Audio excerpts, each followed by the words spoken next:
3:59. Let's hit the go live. Hi, puppy. Hi, puppy. Hi. Hi. Don't know why you picked this exact moment to be upset.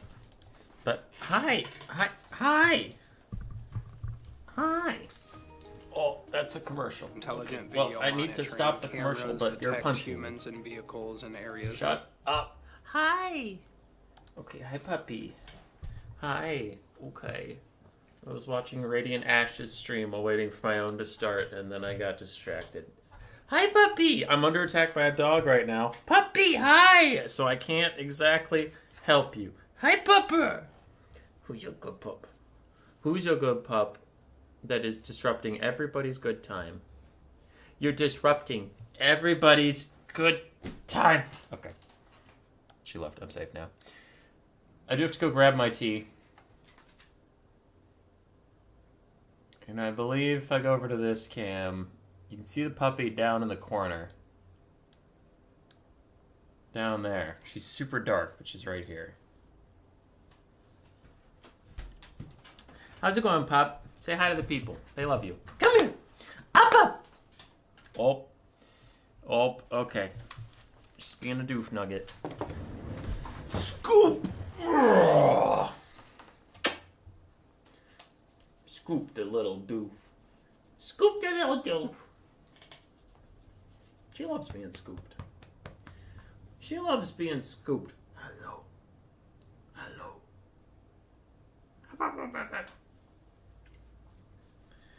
Doofy pup being a doofy pup. Start the stream in just a second. I gotta go grab my tea, but the dog demanded attention, so I'm giving her a little bit. A little bit of love to get her through the day. What you doing? What you doing? Wagging your little tail. You wagging your little tail. Yes, you are. Such a good puppy. Look at this pup. Look at her. We went on a hike yesterday and we found an antler and she loved that. She sniffed the shit out of it. She was like, that's a good antler. I love that. I love running around fields. Yeah, you do. Alright, we'll shrink this back to regular size. I'm going to grab my tea and then we'll get going.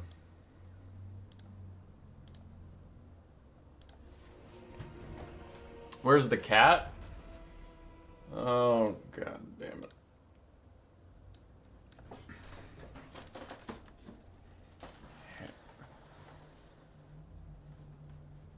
Right there, by the window.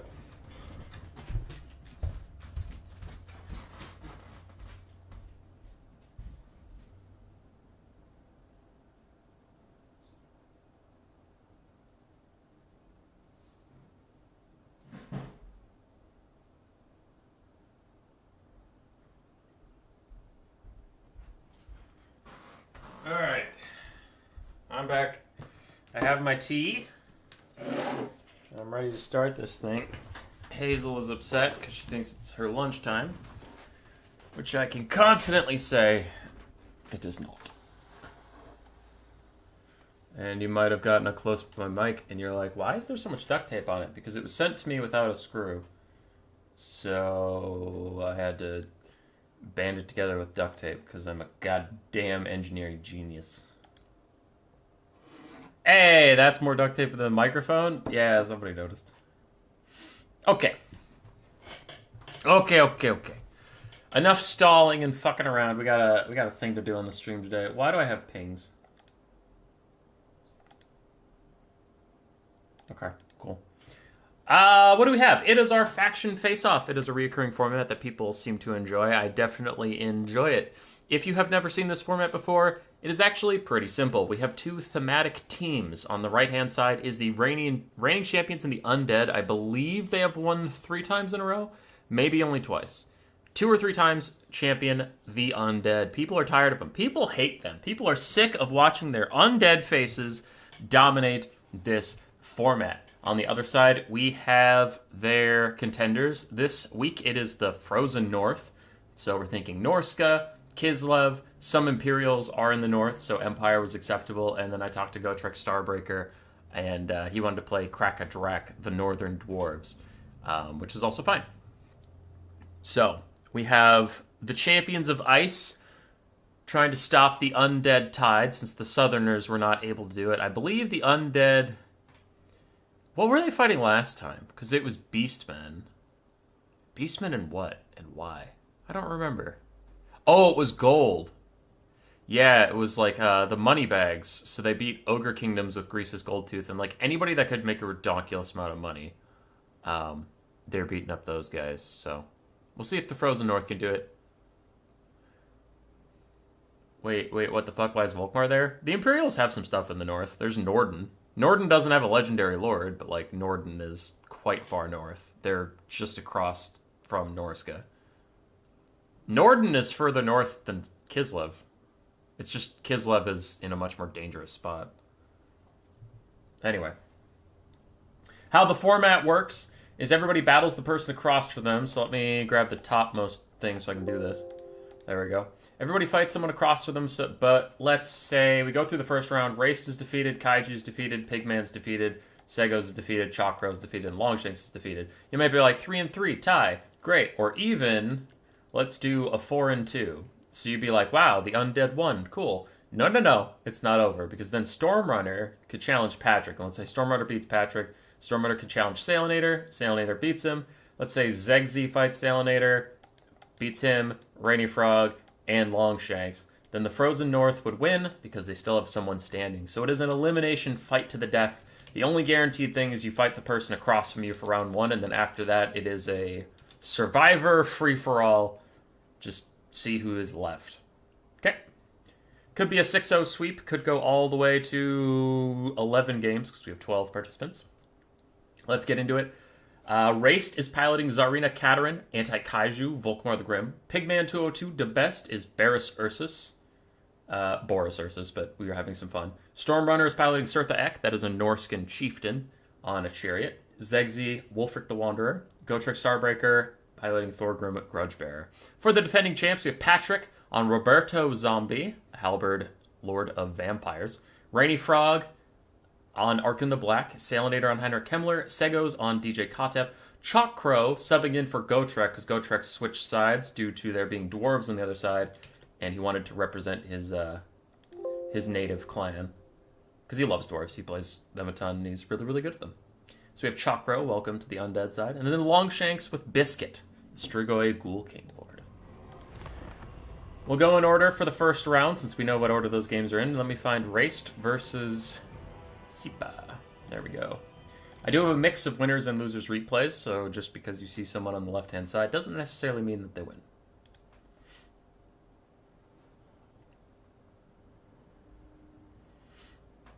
Okay. Who is Susan? The only Susan I know is Nasus from League of Legends, but that's not this.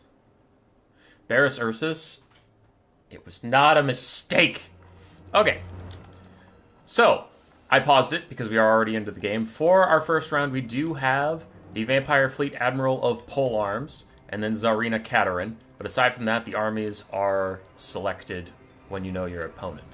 So, the Legendary Lords are locked in, but aside from that. We do have Glacial Lake. It was requested. This hasn't been in the tournament pool for quite a while because some people had issues with how small it was, but Sipa and Raced seem fine with it, so I know Sipa likes this map a lot. We went with it. For the coast, we have some Scurvy Dogs, 4 Pistol Mobs, 5 Pistol Mobs on the front line, quadruple Mourngulls, one of which is the Night Terror's Regiment of Renown Mourngulls. All of these are Vanguard deployed, so they're already on the front line of the Kislevites. And then a backline of crabs? Crabs and Hulks. Animated Hulks, Promethean Crabs, and then the Lamprey's Revenge Regiment of Renown. We also have the Polearms Vampire on his own crab with Summons, Invocation and Heck, and Wand of Jet for a little bit more regen. On the other side for Kislev, Akshina Ambushers on such a small map is ballsy. It's extra ballsy to put them already in the Vanguard. Then we have some Kosovite Dervishes in the back line, more Akshina Ambushers including the Wolfhearts, some Streltsy, more Streltsy, Armored Kossars, and 1 Zargard. With Tsarina Katerin on foot with just Deathfrost and Icemaid's Kiss. Cool. Alright, now I'll hit play, because this shit's about to pop off right away. Everybody's already shooting at everybody else. It's a Mexican standoff gone horribly wrong, and the Mongols are taking decent damage, but they now are in combat. And they should do fine against the Streltsy, though I guess they're just going to get peppered with fire the whole time, so they might take a lot of damage here. Deathfrost already onto one of the Mongols as Tsarina Katerin starts to fall back. The rest of the Vampire Coast is trying to move up. And Akshi Ambushers just holding their ground with a little bit of Costified Dervish support. They'll be okay. These ones even charging into melee combat with those pistol mobs. That will be something they come to regret as animated Hulks join the fight. Maybe they can hold out. This is post-nerf, so they don't have the amazing melee stats they used to. Mongols are just about depleted. But now the Crab and Animated Hulk secondary line is here. The coast is throwing out some summons. Noxia ambushes are still firing away. The front line of Kislev is starting to falter. Zargard are still holding okay, and all of them have their Buyer Blood passive, but 2 Streltsy and an Armored Kossar are pretty much off the map. For Kislev, this bottom flank has been liberated from those dogs. Now the Costified Dervishes look like they might be going for a flank attack. Akshin Ambushers only holding because they're Buyer Blood passive, but Pistol Mob's almost dead, and Animated Hulk's taking a lot of damage. Race is trying to hold the front line. Akshi Ambusher is mostly being forced into melee. Only 2 of them are even firing at this point. 1 could be maybe, but they're currently disrupted by the Vampire Fleet Admiral, so they can't get too much done. Lamper's Revenge killing off Streltsy. And these Costified Dervishes, unfortunately, having to fight pole arms, which is not their favorite thing. They will get torn apart by those guys. Costified Dervishes on the flanks, taking out some of the pistol mobs. Elsewhere, 1 Akshin Ambusher is routing. The other one should be able to kill both of these units that are still here, and then it'll be fine in the late game. The last healthy Morngul on the battlefield is moving in. Gonna jump on these Akshinas, and Kislev's falling a little bit behind the balance of power. I do agree. Because there's still a lot of Undead left for like 2 Akshin Ambushers to clean up. TBH. How many of these are summons, though? Honestly, not a ton. Most of the pistol mobs are real. Though some of them are currently dying to Costified Dervishes, so maybe I shouldn't be too excited if they're real. But yeah, they're real. Some Dervishes are back. Akshin Ambushers still kiting away. And the Lamper's Revenge taking a lot of damage in this crossfire from the Streltsy and the Wulfarts. Did the Wulfarts have their net? They only have 2 uses of it, so it might still be on cooldown as the healthy Morngul gets a sideswipe in on these guys.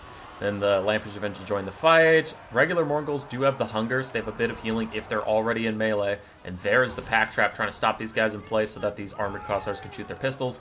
Akshin Ambushers given guard mode so they can keep firing with the Lamper's Revenge, really trying to take those guys out. On one of the flanks, second pistol mob has come over to fight these Akshin Ambushers who are almost done saving themselves from the Animated Hulks and then counter-firing against these pistol mobs, but a full health final pistol mob should finish them off. Everywhere else, Kislev is falling apart and routing, and even though the Lamper's Revenge are going to die, which is a good win for Kislev, I do think that the full health Lord, the random zombies, and a couple monstrous infantry can clean this up. Because that Morngul's quite healthy. Just not enough left for Kislev. And the small map Vanguard Rush from the coast appears to be victorious.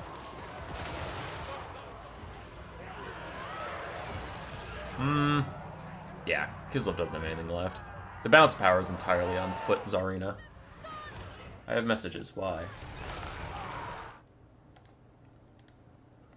Okay. I'll read it later. Everything's routing, and I can see the writing on the wall. So we'll start to fast forward this. I have not watched any of these replays before. And it's honestly, this event's been running for 3 weeks, so I don't even remember who wins the first round. I remember what team wins overall, but I don't remember how the games go exactly. Do have to be careful about showing you the replays, because if you see that there's only 6 replays in my folder, then you can guess how this goes. Routed Prometheans did pretty well. Polearm Scatter did fine. Mongols, mixed value. Overall, not a ton of value, but they were really good at disrupting the ranged units from being able to shoot the whole army as it moved up. Pistol mobs did really good. For Raced, his ambushers did pretty solid despite how close quarters the game was. The Streltsy looked like they struggled a lot to get any value. Costified Dervishes did okay, but maybe, I mean, hindsight, right? But swapping out some of the Streltsy for Armored Kossars just for a longer holding front line for the ambushers could have been good. GG. Take you over to the photo shop, and our first casualty is Katerin. The Undead strike first blood. And Kislev weeps their lost Tsarina. Who's Stormrunner playing as? Surtha Ek, baby! Alright, let me delete that so I don't accidentally cast it twice. Next I'm looking for Rainy Frog and Anti-Kaiju. Rainy Frog and Kaiju. There it is. This is looking to be a good one already. Volkmar the Grim versus Arkin the Black. We have a Bone Giant plus a ton of Tomb Guard on one side, and on the other, some Outriders with long guns. Don't see a ton of them. We do see grenade launchers, but not a lot of the armor-piercing variant.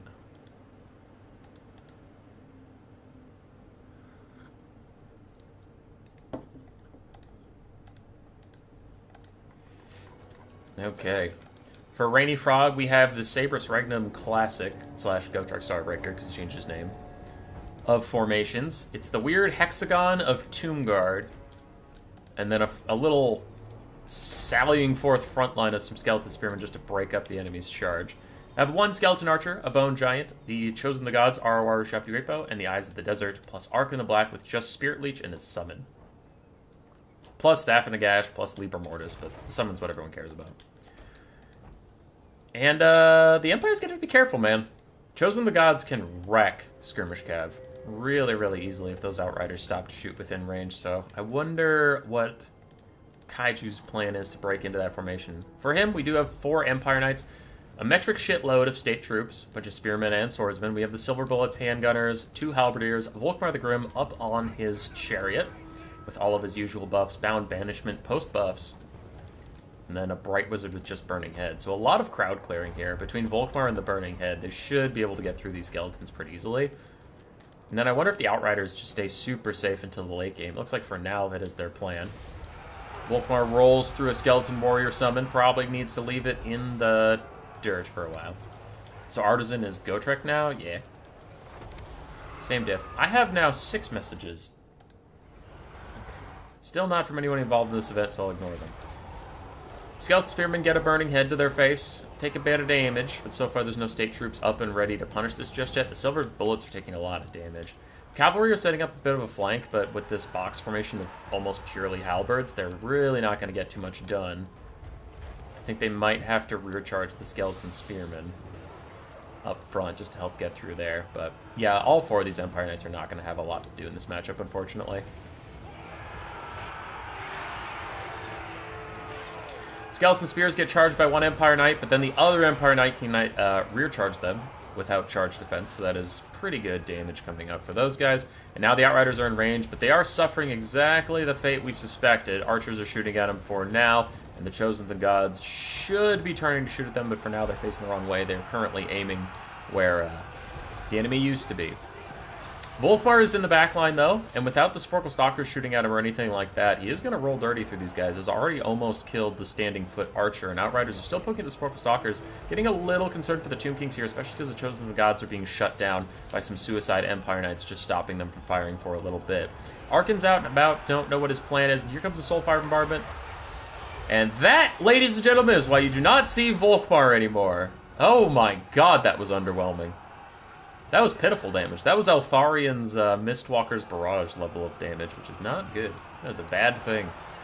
Outriders plus Empire Knights still trying to punch these Eyes of the Desert. We have the Silver Bullets off in the distance. I don't know if they're routed and just haven't been brought back to the fore, or if they're standing off to wait for the Ushapti Great Bows to get shot down or something, but they do have to join this fight sooner rather than later, because the Chosen the Gods have been shut down for quite a while. Now the Tomb King's organization has completely fallen apart, and that is a lot of good news for the Empire. They're streaking in here with some halberdiers and swordsmen just disrupting stuff, and as stuff gets forced outside the box, now Empire Knights can go hit it like these Chosen the Gods. So that's going pretty well for them. Ushapti Summon is out, but Kaiju's on top of that, moving his Outriders far away from that summon point so they can stay nice and safe. And the Silver Bullets are now in range to start poking away at that Bone Giant, just getting some of the HP down. I haven't seen a lot of Burning Heads. This is a prime target for one. We have 3 units stacked on top of each other, and Tomb Guard don't have enough armor to really mitigate a Burning Head, so it'd still be a really good target. A 3-man Burning Head right there would be huge. Tomb Kings are ahead for now, though I am worried about their longevity in this game, as their formation's fallen apart. Bone Giant is counter-firing against Outriders and doing pretty well there, though he is running low on ammunition. There's no way the Bright Wizard's out of Winds of Magic. I've only seen one, maybe 2 burning heads out of it? Maybe.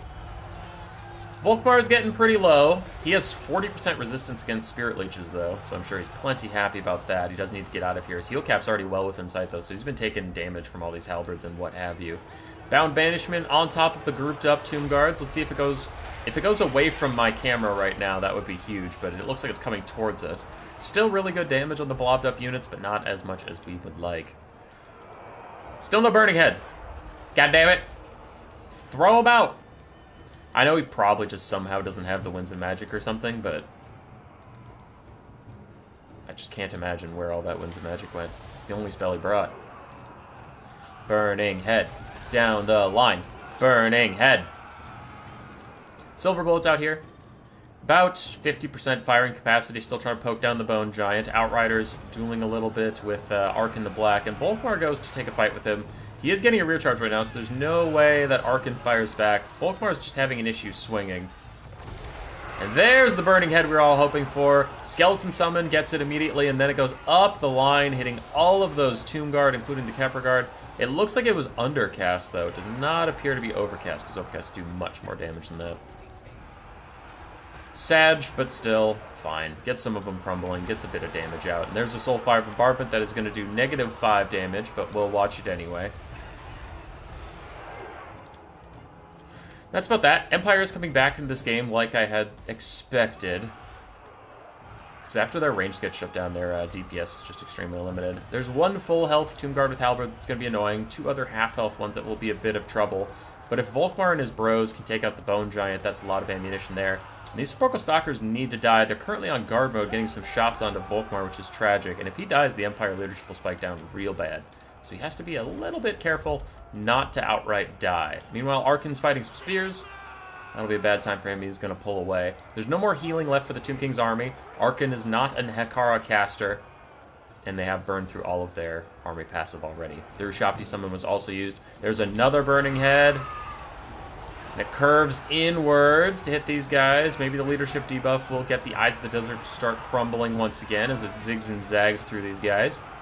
1 Tomb Guard's just about dead. The other one is doing fine, though a Clutch Libra Mortis cast from Arkin is keeping their leadership nice and high. Eyes of the Desert, off and on crumbling. Maybe they can rally, and the Chosen of the Gods are also going to keep firing. Meanwhile, the Bone Giant's getting very low, and the Silver Bolt's trying to kite away from him. For the Empire, a lot of wounded state troops, but still, they still exist. So you have to be careful of that. Empire Knight's taking a bunch of damage from Chosen of the Gods' volley, which is quite brutal. Balance power's about back to 50-50, but with the Chosen of the Gods and Sepulchral Stalkers both getting to safety, I'm getting increasingly concerned for the Empire's chances here. Volkmar's about heal cap, and a brave downhill charge from some almost shattered knights. Try and get good damage on the Sepulchral Stalkers. If they could just get them crumbling, their job will be achieved. They rout. I'm kind of surprised they haven't shattered, but there's another burning head onto these Tomb Guard. And a rear charge from Spearmen onto the Eyes of the Desert. 4 models left for them, and they are crumbling. Burning Head will get all these guys closer to crumbling, and there is absolutely 0 healing, so any damage is great damage. Volkmar and the Swordsman continuing to fight against the Bone Giant, but the Silver Bullets were terror-routed. Now they're getting shot in the face by the Chosen of the Gods. Spearmen are running after the Chosen of the Gods, just trying to poke them a little bit as the Eyes of the Desert do fade away at last. For the Empire, we still have some Outriders with a little bit of ammunition. They're currently fighting the Bone Giant, but the Bone Giant's already doomed. We might want to use that ammo on those Chosen of the Gods. They have to be shut down. They have to be stopped as the remaining Tomb Guard rout off most of the Imperial State troops. Volkmar will kill the Bone Giant. Chosen of the Gods still have 9 volleys, which makes them very dangerous. Another Spirit Leech from Arkin onto Volkmar, but with all of his resistances, he's mostly fine with that.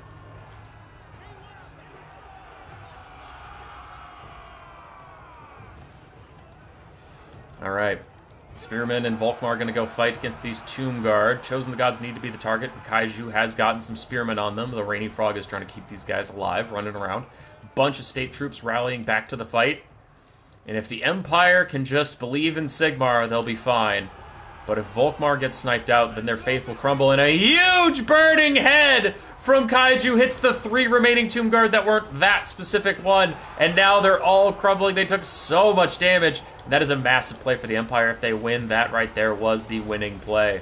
Another Spirit Leech onto Volkmar. He's down to 1,200 HP while heal capped, and Chosen Gods are trying to get away. If they have to, they might turn around and throw guard mode on and just shoot at Volkmar. He's tall enough that their spread shot will get decent damage down. And really, he is the priority right now. If they can take him out... Oh, the Silver Bullets rallied! They're shooting the Chosen Gods! That's huge! Anyway, if they can take Volkmar out, the rest of this Empire army just doesn't have the leadership to stay in it. Silver Bullets with a brave last stand, poking down the Chosen Gods, getting them sub 1,000 HP, and the Outriders continue to harass them, does get their leadership negative. They start crumbling. Slowly, but surely. Volkmar and his boys trying to avoid these last two Tomb Guard that are still alive. Arkin's running around doing what he can, but the Chosen the Gods now going to just shoot at halberds with a rear charge from Arkin that will break him off. Another burning head through the lines, hits these Tomb Guard. It'll probably get those ones to start crumbling. And the Empire is ahead on the balance of power for really like the first time this game. Silver Bullets rally again and fire at the Chosen the Gods again and poke them down. Say goodbye to those guys as the balance of power gets worse for the Tomb Kings. 600 HP and falling on Volkmar as another Spirit Leech hits him, and Arkin is going to take it upon himself to kill these Outriders. 84 speed to 76, but maybe his charge bonus can get them in rage, and they have routed a lot of times. So if he routes them one more time, I think they actually shatter, and that would be huge for the Tomb Kings to take out that mobility of the Empire, because if Arkin gets to dictate the rules of engagement, he can Spirit Leech Volkmar while staying safe, he can charge down the Silver Bullets and stuff, like he can do pretty good work, but the Outriders do not shatter, they do just rout. And I wonder what Arkin will make of that. Burning Head Caster is really good for the balance of power, but he is very, very inconsequential at this point, because the only spell he has isn't good against Arkin, so I guess he can maybe try and clear out a summon, but also, I don't think he has a lot of Winds of Magic left. Maybe, like, one more Burning Head in him. An Overcasted Spirit Leech for the increased distance does hurt Arkin a little bit, so overall, I think it's maybe not worth it. It might have been more worth it for him just to walk in here. And there's another Burning Head, though it does do a bit of friendly fire. And Volkmar's down to 138 HP. Oh my god, Arkin has to suicide dive for him.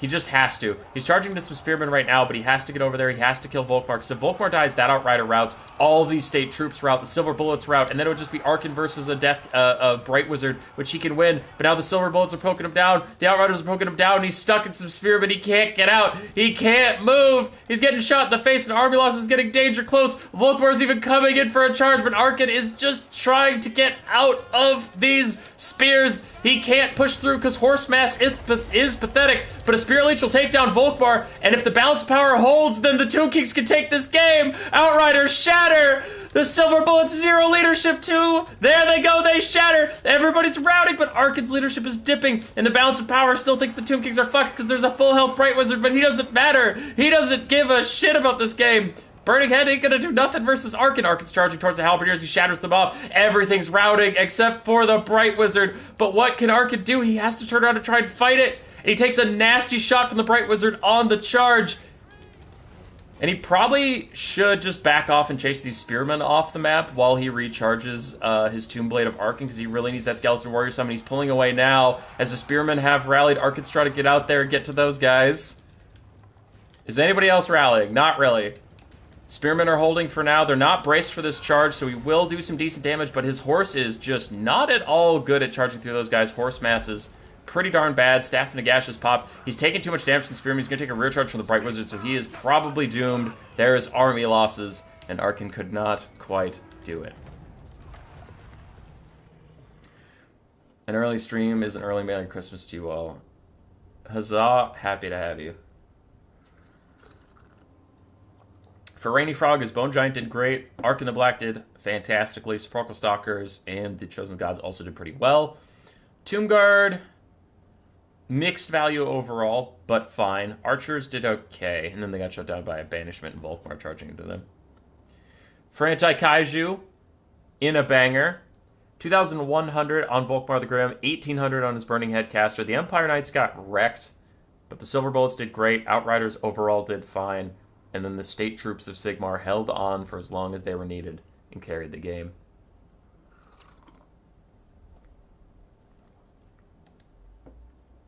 So GG there. We'll go back to the bracket.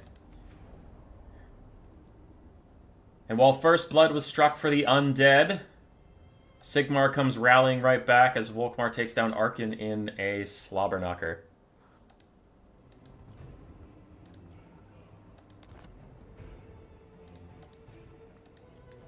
All right. Boris Ursus strolls in. Now, Kislev already lost their Tsarina, but she has a blood relative who's very angry about her death. Heinrich Kemler is going to try and attempt his trickery on Boris.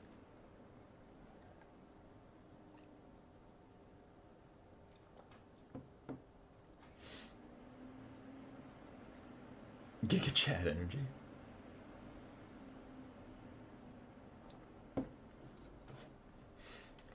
All right. So for this game, we have a Horse Archer, Armored Kossars in the front line, including the Watchman in the Night, the Daz's Hearthblades, Zargard with Great Weapons. Don't see a lot of them. Mordheim Beowulfs, Wolfhearts, Akshan Abushers, Regiment of Renown, a regular Costified Dervish, and then we have a Patriarch for some healing, Boris Ursus on his bear with all of his, crazy spells? Yeah, Fury of Urson, Shardblade, and then Heroic Resilience. Then we have the Incarnate Elemental Beasts. Very frequent flyer versus the Undead, especially for the Beastmen roster. It's just a really good dueling Mortis engine to counteract the blobs the Undead try and form, and they have been super happy that it got added to the game. I'm sure the Vampire Counts are like, great, somebody with a better Mortis engine than us and a better large duelist than us.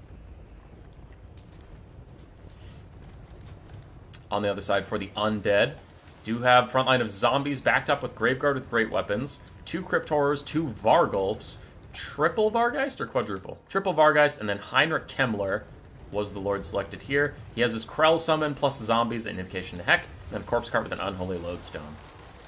A little bit of firepower coming out from Kislev, but they don't have a ton of ranged units. Really, the only dedicated ranged unit is the Wolfhearts, and I guess the Horse Archers, but they've already used half their ammo, so they're not really going to matter. We'll see if the Wolfhearts can be defended. Zombos and Graveguard going to hit these Armored Kossars, but a side charge from the Vargeist should actually help out quite a bit. Vargeist have an impressive armor-piercing stat, and they'll be just fine. What is happening here? Pack Trap has netted the Devils of Schwarzhofen in place while they're getting shot. An Invocation to Heck from Heinrich Kemmler is going to try and keep them safe, and here come the Vargulfs. Though Daz's Hearthblades have fire damage, making them very good against the Crypt Horrors and the Vargulfs. Because even if you aren't weak to fire damage, if you rely on healing, then fire damage reduces your healing by 50%, so that is pretty brutal. Mordheim Beowulf's also just going to straight up decrease all healing by 100%, making this very hard for the Vampire Counts who rely entirely on healing.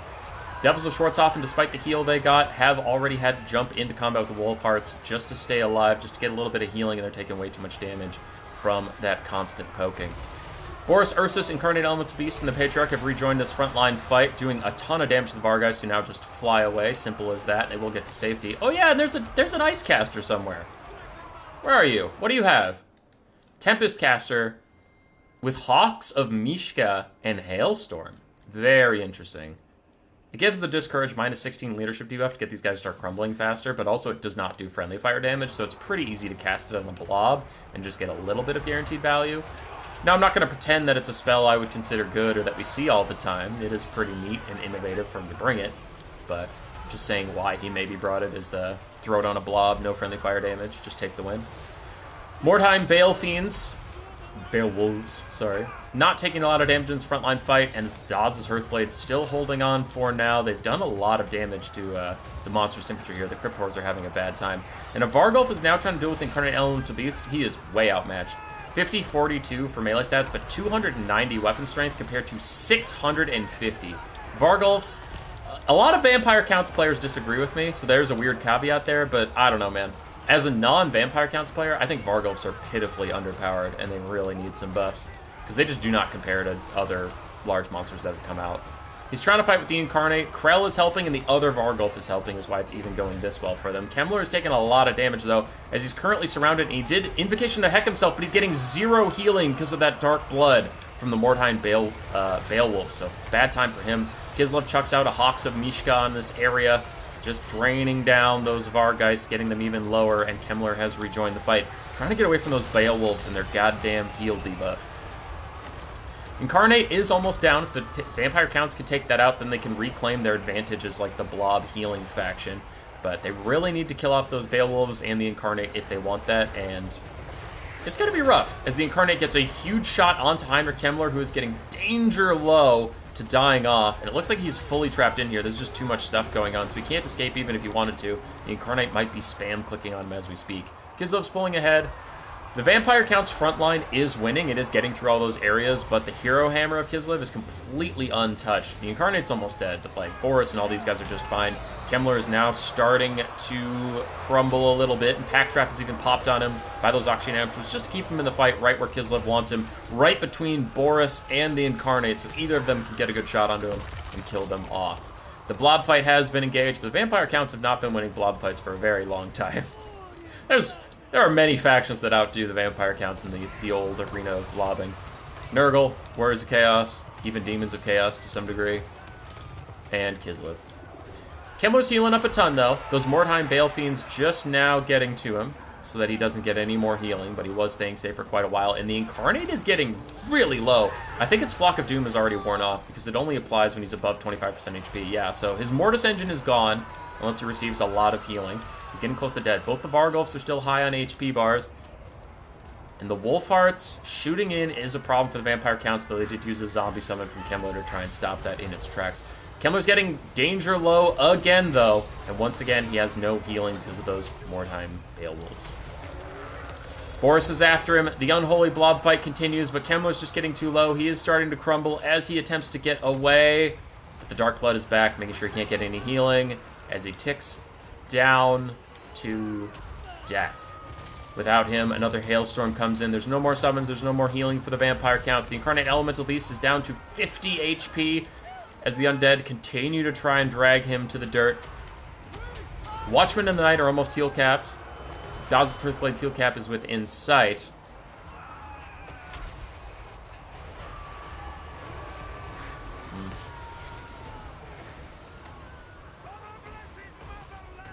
Can Incarnate a Beast be banned? No. It's a plenty killable unit.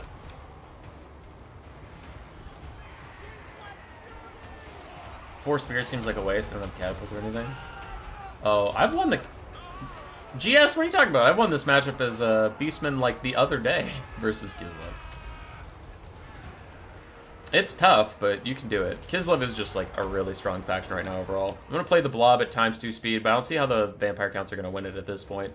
Boris and his heal buddy are just grinding through everything slowly but surely. The Auction Ambushes are now getting to fire in. The Vampire Counts, once again, getting out-blobbed by factions that can also do other stuff. I know it's unpopular, but I'm going to say it out loud anyway. Vampire Counts are weak right now. And I really think they need Graveguard with Halberds. People hate me for that, but it's true. I've only lost to Vampire Counts in the last 2 or 3 months when my opponent played better than me. And it's like, I mean, that sounds obvious, but if you really think about it, you're like, oh, that's not great. Because if they play as good as me, then I win. Or if they play worse than me, then I win. But I've only lost the Vampire Counts when it's like, oh, wow, I got outskilled. Or I had a bad build or something. Hovered over the values, nothing really crazy. Incarnate and Boris did really good. Auction Ambushers and Daz's Earthblades did fine too. GG. You lost plenty against VC with Skaven. That's taking a bad matchup, for one thing, and playing it anyway. And Skaven are also a bad faction, but I know that's something you and I disagree about plenty. So, I don't think taking a bad faction against a bad faction is necessarily a great example. But yeah, I remember a game versus Father Ramsey where he beat me with Vampire Counts and I was Skaven. And I had several mistakes. I chucked my Mutant Rat Ogre against Vlad without any support. And then it lost half its HP before I backed it off. And it just didn't, like, it never paired up with my Packmaster, which was a big mistake. So neither of them got the max effectiveness out. I didn't focus fire down any Vargeists. I just kind of spread fire amongst them, which is exactly what you're not supposed to do, because then they can heal up. So, no, that one was more me making several key mistakes than, like, Vampire Counts OP! Ugh. Alright, Game 4, Stormrunner versus Seos, DJ Kotep versus Surtha Ek. There we go, I found it. The Undead are down 2 members.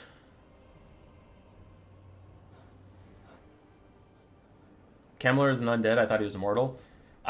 In the lore, that's kind of fuzzy, but I would definitely put him on the mortal side. But game 1, the vampire counts were not as nuanced as demons are today. Where, like, Valkia is mortal, but the rest of her roster is demonic. In game 1, it was just like, if you're on the vampire counts roster, you're a vampire. But I think Kemler is technically alive. Alrighty. For this game, Seos, we have 4 Carrion. DJ Kotep on his DJ booth. I suppose I don't have to pause since this isn't a Vanguard situation. 2 Shopty Great Bows regular, 1 Eyes of the Desert, 2 Skeleton Archers, and then a front line of Skeleton Spearmen with some Tomb Guard with Halberds mixed in. On the other side for Surtha Ek and Norsca. Surtha Ek is a campaign meme, but this is a Marauder Chieftain on Chariot. Fight or Die, and then Foe Seeker. You also have 2 other Marauder Chariots, a front line of Marauder Berserkers, including the Brutes of the Hound, some Norscan Warhounds with Poison, 3 Jav Throwers, 2 Skin Wolves, the Beast of Tashnar, and a Metal Caster with Final Transmutation, Searing Doom, and Plague of Rust.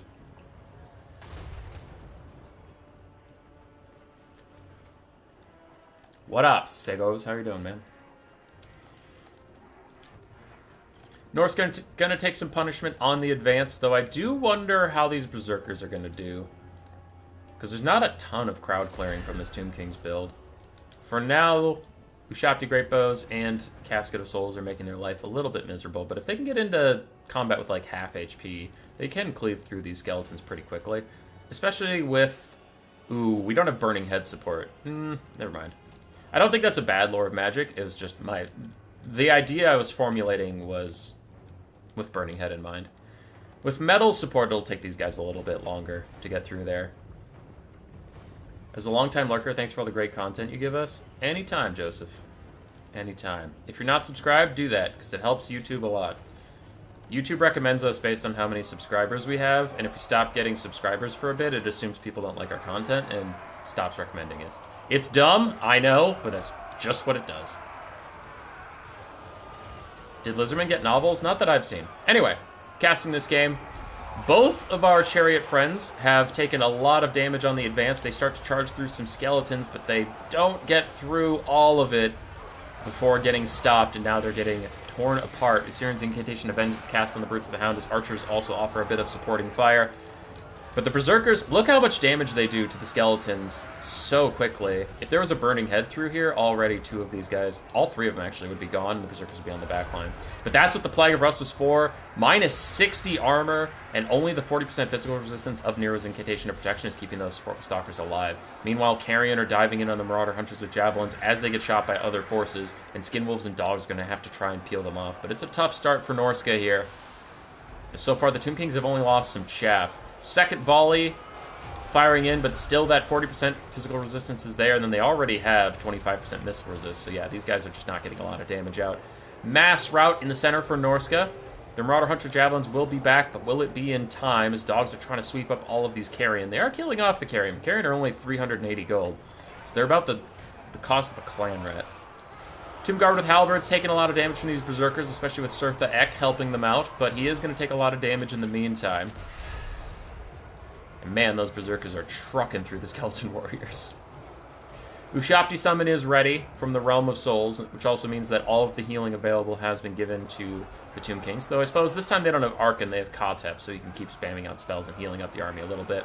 Skin Wolves now trying to finish off the Skeleton Spearmen front line so they can get back onto the Sporkle Stalkers and shut them down for good. Those guys at half HP. Both Ushabti Great Bows have been unimpeded so far, using about half their ammunition and full health bars as of now. Carrion chasing off some of these Marauder Hunters' Javelin. Dogs were able to rally 2, it looks like, because that one's going to rally when the Carrion dies off. And a big Final Transmutation cast. Is it Overcast? Yes, it is. That's actually pretty huge. It hits a lot of units, but especially Kotep and the Sporkle Stalkers. Surtha Ek has taken a lot of damage charging through these halberds, but the Berserkers have almost gotten through one. Another one is close to dead, but some of these Hunters with Javelins are wandering a little too close into melee range. And I hope they back off and just throw out Kotep, as he lost 1/3 of his HP from that single overcasted Final Transmutation. Skin Wolves in here trying to fight with the Sporkle Stalkers, but plenty of Skeleton Spearmen have gotten between them and their target, and even the summoned Ushabti are here to be a nuisance. Looks like all 3 of these dog-type units are going to break in just about a second here.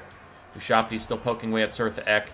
And I just don't think Norsca has the staying power left in this specific matchup to really hang in there. Even if they withstand the Ushapti summon, the carrion are walking off too much of their DPS. So by the time that this like full health Marauder Hunter Javelin rejoins the fight, Norsca will be out of the front line entirely. So it's GG.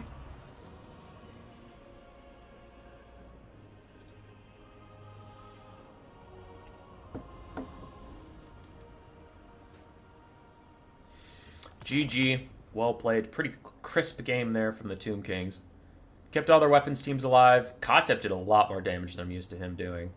And the Tomb Guard with Halberds are having their day today. I don't see a ton of them in normal play, but both Tomb Kings today have took a sizable number of them. For Surtha Ek and the boys, Metalcaster got really good value. Skinwolves did not have a lot that they could do, and Surtha Ek's Chariots just sucked and died, unfortunately for him. Berserkers did admirably, and the jab throwers got shut down. I think the Chariots were the big sad of the Norscan roster. I get the Berserkers, and Seos put a lot into shutting them down, so then he shut them down. Jab Hunters, I like them overall, but again, Seos put a lot into shutting them down and succeeded, so yeah. Skinwolves just didn't have a lot to do with this build. But the Chariots, I think they're 750 each, so that's 1,500 gold for Norsca that unfortunately did diddly squat. And that continues the weirdness with Chariots, because Chariots do feel much better after the recent patches. But to use the same word twice in the same description, it's very patchy. Like, certain Chariots feel boss, and certain Chariots feel dog shit. Like, Black Coach feels terrible. Norscan Chariots feel terrible. Kislev Warsleds feel really good. Orc Boar Chariots feel really good. Pump Wagons, mid. Lion Chariots of Krace feel good. Tyrannok Chariots feel good. I haven't tried any of the Dark Elf Chariots. So it's really... It is frustrating for sometimes where you're like, are Chariots good? And my answer is, depends on the chariot. So, apparently put Norscan Chariots under the bad category. Next up, we get Norsca again. Wulfric the Wanderer versus Count Noctilus of Chalkcrow and Zegzi. Currently tied up at 2 fallen champions apiece. Throw your streamer a like. That is if you enjoy what you see. But what if they don't enjoy what they see, Peter? The incantation of protections on the stock was on point. Yeah. Seos is a Chad. I think we can all agree.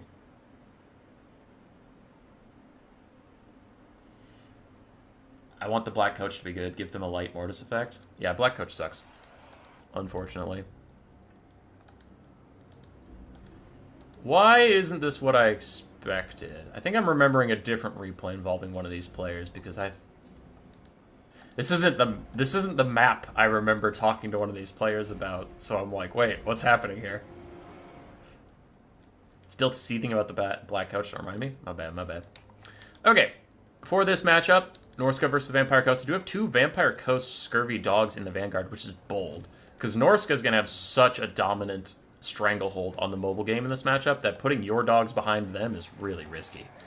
For the Coast, they also have 2 Deck Dropper Bombers, a front line of pistols, handguns, the Bloody Reaver Depth Guard. Wait, Bloody Reaver Depth Guard, rich with a renown, then another Depth Guard with polearms, a bunch of animated Hulks, and Count Noctilus on foot with Melkoths and his heal. Cool. On the other side for Norsca, we have Norscan Ice Wolves, 4 of them, a front line of 4 Berserkers, and then 4 regular Marauders. We do have a Famir Warrior, hell yeah, let's go. 4 Marauder Hunters with Javelins, Wulfric the Wanderer, and a Shaman Sorcerer of Metal with just Plague of Rust and Searing Doom. Also, Wulfric is Footrick, which I find very cool. Front lines are engaging. It looks like the Ice Wolves either haven't noticed that the Scurvy Dogs are chasing them, or they're worried about routing as soon as they take the fight, so for now they're just running. But the front lines have collided, and Marauder is going to take a lot of damage on the front, but like there is just so many Marauders plus Marauder Berserkers that they're squeaking their way through the front line and should be able to get onto these handgun mobs. Noctilus is going to try and check out some of his free-bound summons from the Moon Dial to buy a bit of space. Wulfric's wandering in. Wulfric the Wanderer doing some wandering. Javelins are throwing at animated hulks, which is good, though I hope that these ones will save themselves from deck dropper bombers here soon. And Norscan Ice Wolves are already on the back line, fighting some summons, but also fighting pistol mobs and handgun mobs. Marauder Berserkers were killed off by something very, very quickly. But overall, it's a mixed result on the front line, as Norsca's getting pushed back wherever those Depth Guard are standing.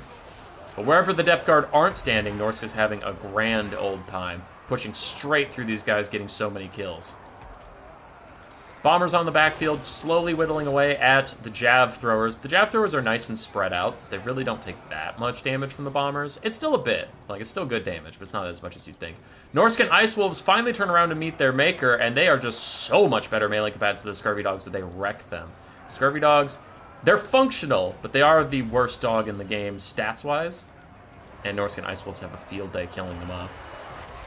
Wulfric is dueling with Count Noctilus, which is actually a really good fight for him, and I like this a lot. Plague of Rust Overcast on him too, getting him down to 35 armor, because Wulfric does not have a lot of armor piercing on foot, so lowering Noctilus's armor like that can really let Wulfric get some hits in, but Wulfric's currently distracted by the Bloody Reaver Depth Guard. And Noctilus gets a huge hit on the Shaman Sorcerer of Metal. These guys have to back out, because with that hyper-elite defensive unit saving Noctilus, they're just not going to win this at all. It looks like the Shaman Sorcerer of Metal is going to die off.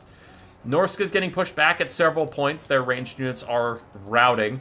But elsewhere, their front line has succeeded against the Undead. Noctilus's summons have faded away, leaving just Norsca standing as the victors. So they really need to save Wulfric and the Metalcaster. Just get them out of this fight, clean up the rest of the map, and then come for Noctilus in the end like you usually have to. Elsewhere, they are going to need to start spending some Javelins on the Bombers, though it's gross. But at this point, they're solo on ammunition. You might just have to let them throw their last volleys and then kill them when they come down to the ground to deal with you. Nice Wraith Storm in from Noctilus, trying to keep the Shaman Sorcerer of Metal routing. Just trying to kill him off. And the last of the handgun mobs is getting eaten alive by these Norscan Ice Wolves. Norsca is down in the balance of power, but they still have plenty of love left to give, as the Bloody Reaver Deck Guard are taking a ton of damage from these Marauder Berserkers and the Famir. These are regular Famir too. They have bonus versus infantry and armor piercing, plus armor sundering, which is synergizing well with these Marauder Berserkers. If that expensive Bloody Reaver piece is taken down, the Noctilus is a large portion of this balance of power, which in the late game you can take them down pretty easily. Nice Searing Doom counteracting that Invocation to Heck, trying to keep their leadership low enough that they actually disintegrate, but they are not going to. And the Shaman Sorcerer will get walked off by these Bombers, it looks like. No, the Bombers are back up in the air. They're going to throw out this clump of dogs. But the dogs are going to have to start playing bat defense. Wherever the bats land, the dogs need to be there and need to punish them for that. On the backfield, we do... Oh, wow, that is scary. Okay, we have a full health Depth Guard that somehow ended up in the forest, but is coming back now. That is going to be a problem for the Norscans. Norscan Ice Wolves and Famir Warriors trying to help out Wulfric against Count Noctilus. Hunter of Champions and Plague of Rust lowering his stats to pathetic levels, but with his summons and his natural bonus versus large, he is able to fight back against the Famir and then the dogs. Something's happening here. It's another Searing Doom right onto Noctilus and his cronies.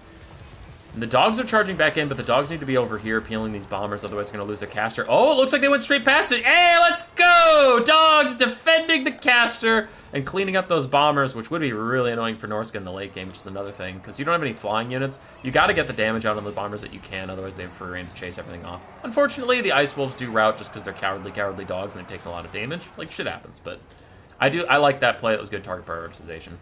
Wulfric getting hit with a Wraith Storm, just a little bit more poke. Norsca is up on the balance of power as Noctilus is heavily relying on his own HP bar and a full health Depth Guard with somewhere. But oh my god, these guys got fucked by something off screen. They're killing some Berserkers, but they took so much damage in the trade. That's kind of insane. Alright, okay, alright. We still have one healthy Jav Thrower with a lot of ammunition coming to the fight. If they can get on those Depth Guard, they'll be pretty good. I mean, they do have bonus versus large, which will be worthless for Depth Guard, but a base weapon strength of 31 is solid. Melkoth Mystify Miasma, a healthy Berserker that is trying to save that Shaman Sorcerer Metal, and I am actually very impressed that Shaman Sorcerer stayed in the fight that long. Now, Wulfric is fighting with some Depth Guard polearms. Plague of Rust Overcast onto them, giving them 30 armor as dogs charge in, as Jav Throwers try and get some shots down. I'm really liking these Plague of Rust casts so far. Norsca has been on top of that, but thankfully for them, the Overcast did not kill their caster off.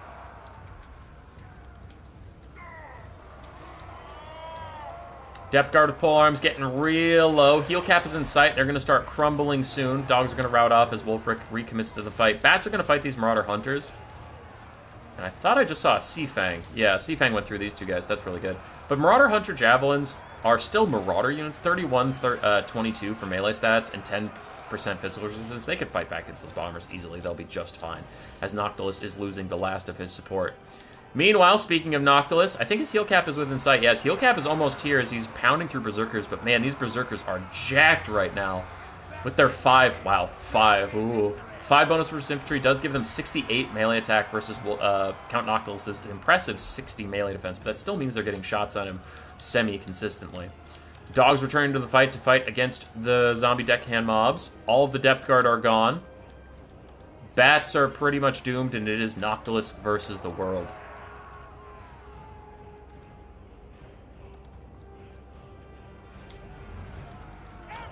Berserker's still fighting against Noctilus.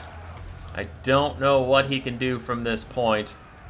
As Berserkers are hanging on, we have more Marauders hanging on. The jab throwers don't have a ton to do, but if you get to a hyper late game situation and you're just completely fucked, you can kite out Noctilus with these jabs and get some decent damage. He's down to 2,800 HP.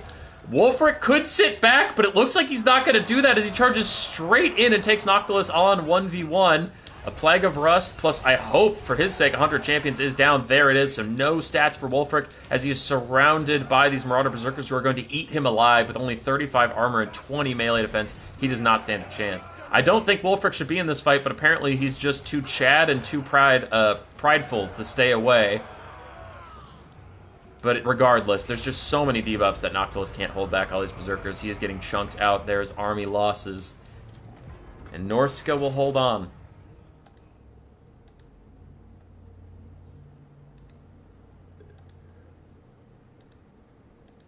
Norsca will hold on.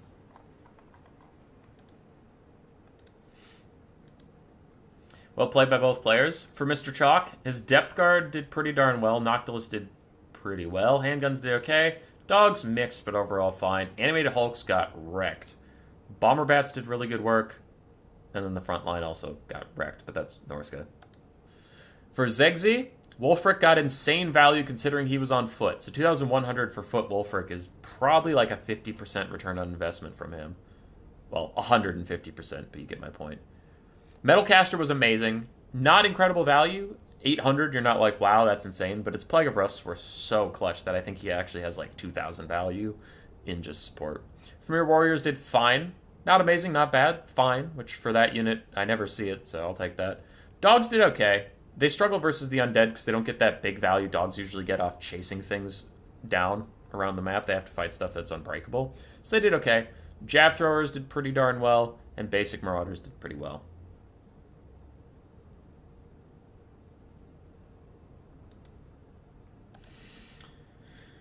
Take you back to the Photoshop to avoid spoilers. And I have so many messages. Why do people want to talk to me? Stop it. Stop talking to me. Leave me alone. Alright, delete that replay. And through round 1, if Gotrek Starbreaker can... Wait, if Longshanks wins, then our round 1 will be 50-50. So let's find that here. Okay. We're not going to cast that, and here's why. So there's a complication. That game happened, but for now we're going to delay it. Because in real life, those two had problems scheduling, which happens. Shit happens, but there was a patch. I'm currently on patch 4.1.2, and I would rather finish the games that are on this patch than download the current patch, cast one game, and come back to the past. So for now, Gotrek Starbreaker and Longshanks is going to be a mystery, because in real life it was scheduled later. So we're going to start the round 2 games. Alright. We'll go back to the top. For the round 2, because Gotrek Starbreaker and Longshanks had not played at this point, the survivors were still fighting each other, so Sipa versus Pigman became one of the first scheduled people around. So it is Roberto Zombie, Halberd Vampire Caster, versus Boris Ursus of Pigman.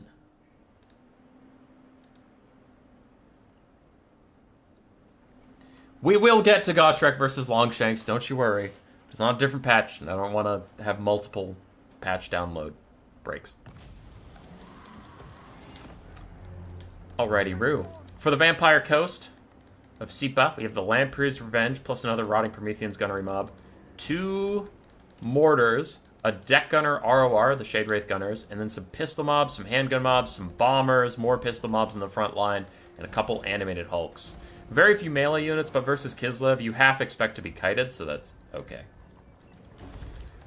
On the other side, for Pigman 202, we have 2 Horse Archers, Boris Ursus, the Patriarch, and then the Oath Brothers of Tor Warbear Riders. We have a Little Grom, and then a backline of 4 Archer Kossars, the Wolfhearts, and 2 Armored Kossars in the front line, with another Hawks of Miska and Hailstorm Caster. Little Grom is currently firing at animated hulks and getting pretty solid damage out, while the mortars attempt to kill off the Kislevite front line. And the Shade Wraith Gunners, regular deck gunners suck ass and I hate them, but the Shade Wraith Gunners are amazing. They're probably the best unit on the roster if you can protect them.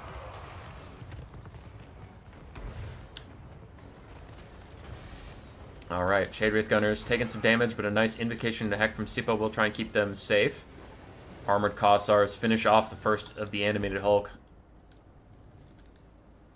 units that charge at them. Sorry, I was thinking for a second. And Horse Archers are getting lined up for this backline. They might do the Kislev thing where they suicide dive into these mortars and take both of them out just using their Buyer Blood passive and try and path through the zombies. The Vampire Coast is getting pulled out. They were not expecting to have a Little Grom counterfiring against them. They were expecting a ton of archers, which is fine, but Little Grom might be a bit much. Oh, and this is going to be real bad. The Horse Archers are going to get onto the Shade Wraith Gunners. Some pistol mobs are turning around now to try and do something, but with their Buyer Blood passive, they are going to kill that unit. You cannot stop them unless you kill every single model before they really get into melee combat. And another one's going for the mortars, so pretty good trade here from Kislev. Looks like Pigman is going to back off once the Lamprey's Revenge come back here, so they just bait out a pistol summon.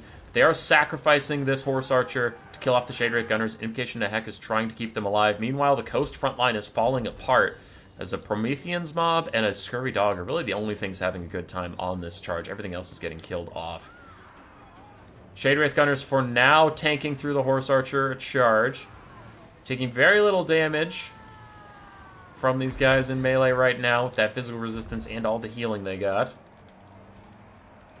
Pistol mob still firing in, going to keep these guys safe. And it looks like actually the Shade Wraith Gunners will tank through this.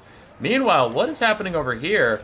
The Oath Brothers of Tor get massacred by the Black Spot. Oh, I didn't even notice the Black Spot. Handgun mob with just halberds, but then also the Lamprey's Revenge countercharging with some animated hulks too, and the Vampire's Caster. So a terrible time for Kislev over there. Meanwhile, their Horse Archers do shatter, and they get these Shade Wraith Gunners crumbling as the other Horse Archers are going to charge in and finish the job. But Kislev taking some really big damage on that backfield for the coast.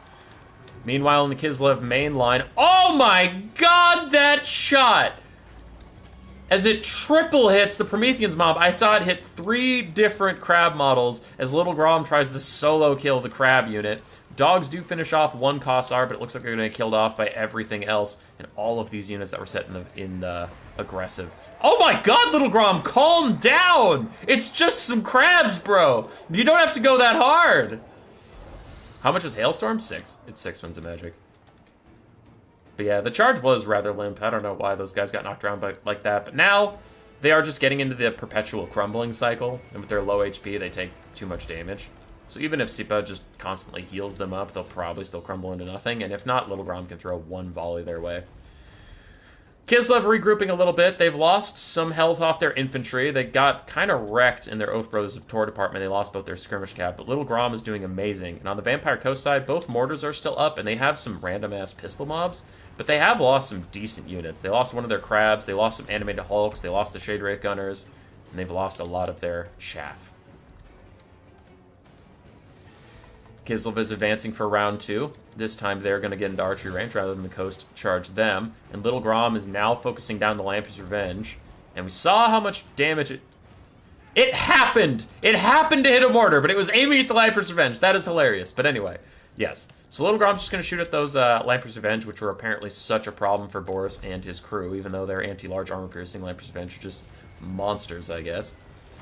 Looks like Kossars are going to try to get in range and fire at the Black Spot. Maybe also want to take out mortars, though for now, Kislev is just ignoring the mortars. Kislev is up on the balance of power. I guess that's fine, but it feels a little aggressive. Grom's firing away. He's still slamming a Lamper's Venge. Holy shit. Go, little Grom, go. Kossar's trying to deal with the Black Spot and these Lamper's Venge and Mortars, but they're taking a lot of damage for it, and that will help the Coast get back on this balance of power. Armored Kossar's charging straight into pistol mobs. These other pistol mobs could try and get a side shot down them, but it looks like Boris and the Patriarch are not going to let that happen. Solo by healing these guys up as Kossar's fire in. Pistol mobs get maybe one volley off before getting shut down for good. These Kossars relying on their Buyer Blood passive, otherwise they would have shattered by now. Animated Hulks get pack-trapped and shot to death, but meanwhile the Black Spot is just getting free shots this entire time as long as the Animated Hulks are tanking things for them. Mortar's continuing to pepper the Kislev front line, and Little Grom is down to 6 volleys before he becomes a useless unit. But man, he has done work this game. Shredding Lamper's Revenge, and I imagine his sideways shot is going to hit multiple models here unless they really even out their formation. They're about to take big damage. Oh, there it is! The big damage! Halberds are trying to fight Boris, but his Shard Blade plus a Hailstorm should do decent damage to all that chaff. And these mortars are now unprotected. At this point, there's not a lot left that can protect them. It's needed elsewhere, and their job has been done. Most of the Kislevite infantry has taken so much damage, it doesn't matter. So Sip is like, whatever, I guess you can dedicate your bears to killing my mortars. That's fine. The last healthy infantry for Kislev is a regular Kossar, which is currently being chased down by pistol mobs, which do have firewall moving, so as long as they're within range, they'll keep damaging it slowly but surely. Little Grom, 3 shots left, but man, the Lamper's Revenge have felt every one of those shots, down to 5 out of 12 models, which might save them from some damage from Little Grom, because man, that boy's been multi-hitting them like nobody's business. Pistol's trying to fight back against Boris. Bounce power continues to get a little worse for Kislev. For the Vampire Coast. I think the Coast still have some teeth as long as the Black Spot and stuff are still alive. Because bears do not like being shot, even by small arms fire. So they could take some decent damage here, especially on this wide open plane versus the Black Spot. This could be a deciding moment for this game. If the Black Spot and these extra pistols can get decent damage here on the Oath Brothers of Tor, the Vampire Coast can win this, but if they don't get anything, then they're fucked. But yeah, that's the good damage that the Coast are hoping for. Black Spot hoping to get one more volley. Maybe they have guard mode on as the Patriarch does charge straight into them. Lamper's Revenge plus the Caster trying to come back and do something about this. There go the Black Spot getting piled into by the Oath Brothers of Tor. They need an Invocation to the Heck, and they need it now if they're going to stay alive. Mortar's still firing. Little Grom is officially out of ammunition. But the Black Spot aren't getting healed just yet, and Boris is here to stop some of these pistols from firing. But man, the Oath Brothers of Tor getting real low. So is the Black Spot. We still have some halberds around. We still have some pistol mobs. The Black Spot really are what this build hinges on. They need their armor-piercing bullets or just the threat of those halberds. This is huge, though. Oath Brothers of Tor getting shredded, and the Lamper's Revenge are rejoining the fight now. 5 models still healing up, and a Hawks of Nishka is going to do a ton of damage to these zombies in the background while Boris gets safe. Oath Brothers are pushed off, and the Black Spot are saved. How many summons do you have left? 1. Okay. 1 summon. I think any of your Invocation to Hex should go to the Black Spot, because you can heal them up and even get models back. Mortars, one's offline. The other one's still here with plenty of ammo, so they can just keep shooting and try and rout off these Kossars who did just kill, I believe that was maybe a pistol summon. Black Spot still taxing the Oath Brothers of Tor a little bit as they run away to get some healing. And a zombie summon. Is that the final summon? No. It was the second to last summon. Okay. The zombie summon is wandering out to try and just harass the Auction Ambushers a little bit, and now mortars are firing in on them, which is fine. Little Grom's large HP bar is helping the bounce of power, I guess, but he's pretty non-impactful at this point. It is largely about these 3 over here. We'll see what they can do. I'm going to fast forward for just a second as both sides kind of regroup. The Lamper's Revenge is healing up. Black Spot just stabilizing. The mortars are now going to go shoot at the bears, which will do negative damage. And Little Grom helps the Tempest Caster take out that summon. Bounce power is danger low for the Vampire Coast. I think that's getting a bit ahead of ourselves, but okay. It is like all the characters that are so healthy. I get it, but the characters will disintegrate when they run into these pole arms, so based on what's on the battlefield, the bounce power is being a little overeager. Mortar's trying to take out the last of the archers that are coming in. The Black Spot's still taking damage, need to fall back. I imagine he would be throwing out Invocations in the Heck onto the Black Spot if he had the Winds of Magic by now, so I guess he's just too low in the Winds of Magic. Black Spot going to fire at the Frostmaid of Tempest, trying to get poke damage on their way out anyway, as Pigman's just holding all of his really expensive stuff out of range. while the Akshina Ambushers attempt to kill off the black spot once and for all. But they're just too low to really get any meaningful DPS. They're at less than 1/6 of their firing capacity, and this Frostbane of Tempest has just been sitting in front of them and doesn't care. So it is down to a melee fight. We'll see if the Lampish Revenge with only 5 models can do very much. Little Grom is getting shredded, but a Hailstorm is cast on all these guys. Should do decent damage to the clumped up little zombie halberds. The Balanced Power is the coast's worst enemy, as if these mortars die, I wonder if losing the ammo will just cause army losses without even having to grind it out. But you can see, man, these halberds do work onto Little Grom. The Vampire Fleet Admiral of Polearms is an anti-large armor-piercing duelist with tons of HP of his own, but I don't know if it's going to matter. As the mortar and the black spot die, and another Hawks of Miska is cast. It looks like these guys are trying to run away, but the leadership debuff does get these guys crumbling, and another Kossar has rejoined the fight just to keep poking away at them. And now, without the Lampish Revenge to support them, the last healthy polearm is left all alone. Little Grom is killed off entirely, so that single entity is gone, but the Bounce Power is still danger low. And then with the Oath Brothers of Tor Lightning coming in, that should lower their stats, that should do enough damage to the point where army losses will kick in. And I believe the coast is doomed.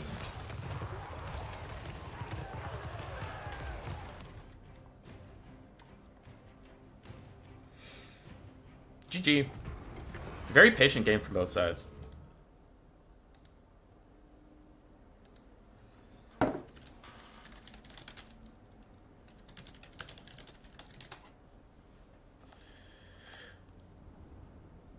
All right. For Sipa, the crab mob that charged into the enemy and got destroyed by Little Grom didn't get a lot of value, but the Lampish Revenge did fine. Shade Wraith Gunners did okay value-wise. Black Spot did amazing. What the fuck? Mortars were firing for so long, and they got so little value. God, I hate mortars.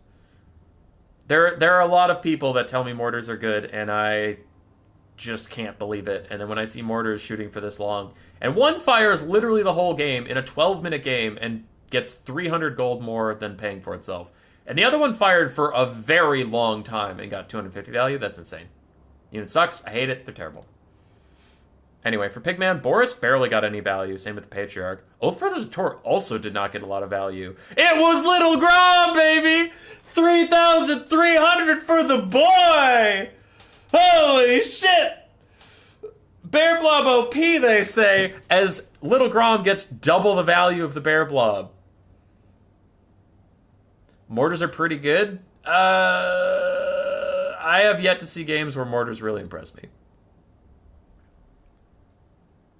Anyway, Armored Kossars and regular Kossars did okay. They did fine. The Kislevite Horse Archers did fine. Akshina Ambushers did fine. And the Tempest Caster actually got pretty good value for just being a random-ass Tempest Caster. But this was the Little Grom game. This was the Little Grom show. He did Little Grom things all over everybody, and it was awesome.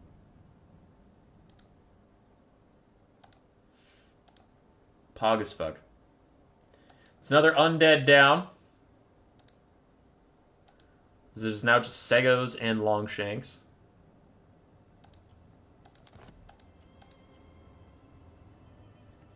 And to see if Seos will survive, we do have another game before the Longshanks Gotrek game was played. Zegzi steps up to the plate. Wulfric the Wanderer taking on the DJ.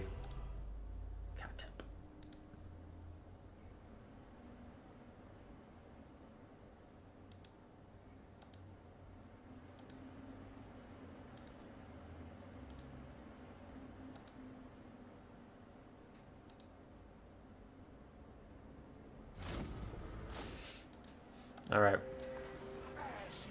You guys are back with me, right? Yep. All right, we're all back on the same page. So, Katep versus Wulfric. We have 4 Carrion, some Tomb Guard, Skeleton Warriors, more Skeleton Warriors, more Tomb Guard, 2 Shop to Great Post, Sprockle Stalker, some Skeleton Archers, and Katep. So it is the same exact build he brought versus Norsca in round 1. Oh yeah, he fought Norsca in round 1. He fought Surtha X, and now he's versus Wulfric. Huh. Alright. On the other side, we have some Skin Wolves, some dogs. A lot of dogs. Wulfric on horseback this time with Seafang, and then Sword of Torgald, Hunter of Champions, and Foeseeker. We do have a Shaman Sorcerer of Metal without Final Transmutation, just Plague of Rust and Searing Doom. No Burning Head versus the Tomb Kings, which I find alarming. And then some Marauder Berserkers, Marauders, and a Famir Warriors. Both sides taking largely the same build they took in round 1. though Norsca is now versus a different opponent. And for everyone who wonders why I constantly take Fire Magic versus the Tomb Kings, they don't have weakness to fire anymore. But why Fire Magic has always been so good versus them is their low armor counts, even on their elite units, mean that a nasty Sea Fang is going to fuck up 2 units. All right, love to see it. Anyway, but another thing you have to consider real quick is being on fire reduces the healing you get by 2. So if you get a Burning Head down the line, as the Tomb Kings charge up their Realm of Souls passive, you're nerfing their army passive by 50% for their entire front line, which is largely what makes the Tomb Kings front line tanky. Their stats are pretty shit, and they're pretty easy to clean through, but then they get, like, giant heals just for existing. So if you can cut that in half, oh, it's so much effective damage, because you get the upfront damage from the Burning Head, and then you get the extra damage of what they would have healed if you hadn't Burning Headed them. Anyway, my rant is over. Tomb Guards with Halberds getting hit with a Searing Doom after a Sea Fang, already almost dead. One archer is crumbling away to dust, but Kotep is not letting that go, sitting down. Usurian's Incantation of Vengeance plus a nasty shot in from his DJ booth makes the Marauder Berserkers already cry for mama, just like they did in Game 1. Unlike Game 1, there's a little bit of flank action going on as Carrion are fighting Beasts of Tashnar, Norscan Ice Wolves, and Skin Wolves, all trying to fight them back, while Skeleton Warriors are not Spearmen, so they're not nearly as good at supporting. And Wulfric weaves his way into the backline to shut down those Ushapti Greatbows himself and do some good damage as the Bound Skullstorm of the DJ booth starts ripping through Marauder Berserkers, doing a ton of damage to them before fading away. And the Norscan front line is already faltering a little bit. But Zegzi doing a good job sneaking these dog units in to try and get more damage out, to try and stop these guys from being able to just fire with impunity. And another Searing Doom trying to poke down the Tomb Guard with Halberds. Though we do have to be careful. If those Halberds come in and fight Wulfric, they will get a lot of damage down. He's already fighting Sporkle Stalkers and Kotep, so he's not having the best time. But Norsca is having a better go of this than round 1. They're almost through the front line, but that backline disruption is meaning a whole lot. Those Tomb Guard with Halberds are having the time of their life, poking at all these dogs. Wulfric even charges away to get towards the front line again. Does he have... He should have another Sea Fang, right? Yeah. I wonder where it'll go. It looks like it's going down this line. Does a lot of damage to a Skeleton Spear, pokes the Tomb Guard a little bit. But one Ushapti Greatbow has gotten to safety. These Skin Wolves have to probably go out and deal with those guys to heal up a little bit instead of fighting Halberds and Spears all the time. Bounce Power is already turning against Norsca a little bit. As a Searing Doom tries to hit a blob of skeletons, and Ushapti Summon is at a distance so Seos can get these guys and then get them charging so they get that impact damage on the Marauders rather than spawning already in melee combat. Seems pretty good. Norsca's running out of leadership in the center, starting to fall back, especially their Skin Wolves turning into little cowards, little babies. And now Wulfric, poked by archers, but there are some Tomb Guard Halberds in here. He'll want to be careful and get away. Sporkle Stalkers have taken almost no damage in this time. Probably been receiving healing slowly but surely. But also getting Nero's Incantation of Protection from Kotep, most likely. And Wulfric does not do magic damage, so this resist does mean a lot. Dogs back in. The Tomb Kings have lost a lot of chaff. They've lost some archers and some carrion, but what still matters are here. The Tomb Guard Halberds are holding on. The Ushapti Greatbows are holding on. Sporkle Stalker's still here. And Wulfric going for a big Snipe Tap onto Kotep. Spearman trying to get in the way, but Wulfric should be able to keep on Kotep for now. And if he can complete the Lord Snipe, maybe Norsca has a chance as he gets a big shot onto him. Kotep's down to half HP. Plague of Rust bringing him down to 20 armor. And Wulfric continues to path straight through the Skeleton Spearman. Hunter of Champions is down onto Kotep. 0 armor for him, 0 melee defense, but Wulfric and horses in general have such terrible mass that they just can't push through even basic infantry. He is getting slammed by those Skeleton Spearmen. Well, he was. Now he stopped taking damage as soon as I said it, but there we go. There goes another 100 HP or so. But he's just not able to keep up with Kotep, and now 2 different Ushapti Greatbows are shooting him in the face. The final Sea Fang goes out and hits all those guys, freeing him up back onto Kotep once again, and Skin Wolves get onto the back line to try and stop those Ushapti Greatbows as he is desperately trying to put this game on his back, trying to kill Kotep, gets another good shot off onto him. Searing Doom will hit 2 Tomb Guard while Marauders and Dogs attempt to get back into the fight. Man, Wulfric just can't kill Kotep as Seos paths straight back through the eyes of the desert, trying to block up Wulfric, but Wulfric doesn't give a fuck. He's after him. He doesn't care. He only has 1 target, and it's Kotep. Gets another big hit onto him. As Norsca is falling apart, generally just don't have anything left on the battlefield. Wulfric still going for the Lord Snipe as a last-ditch effort. And Sporkle Stalkers are now committed into melee. Kotep has 700 HP as he starts to fall back. Wulfric is now thoroughly stuck. Kotep is free, but... Oh, wow! How did Wulfric get another hit on him in that time? He was way out of range. Holy shit, Kotep's gonna die. As Kotep fades away, he casts a spell to heal himself up a little bit. It looks like he attempted to, but it's not enough, and he does die off. Without him, the Tomb King's leadership starts to fall apart. These Tomb Guards, these Archers, Carrion will all crumble away, but can Norsca even hold on that long as Wulfric gets another huge charge into the Ushabti? Wulfric's trying to carry this whole game, and a nasty Searing Doom is going to hit multiple units, doing pretty good damage for such a cheap spell. But Army Losses is just coming in, man. I don't think Norsca can hold on. They don't have enough left. As the full health Sepulchral Stalker is probably going to be able to carry this game. Like, even if everything else died, the full health Sepulchral Stalker should be able to kill Wulfric, and then it's GG, because Norsca has just nothing on the field. So much stuff is crumbling away. Tomb Guard holding on for now as they fight against Wulfric, but Ushabti Great Bows are both crumbling, especially the ones beset by Skin Wolves. Norsca's just trying to rally whatever they can across the board to stay in this game and delay it, delay it, delay it. Time is on their side if they can buy it. And they're coming back on the bounce power a little bit. They're further from army losses than they used to be. And Wulfric is still in here fighting these Ushabti Great Bows. He's going to fall back now away from the Halberds, which is the big risk. So if he can get away, the Ushabti will keep crumbling. Both of them should. And Wulfric should get to safety. I don't know what he does about these Sepulchral Stalkers.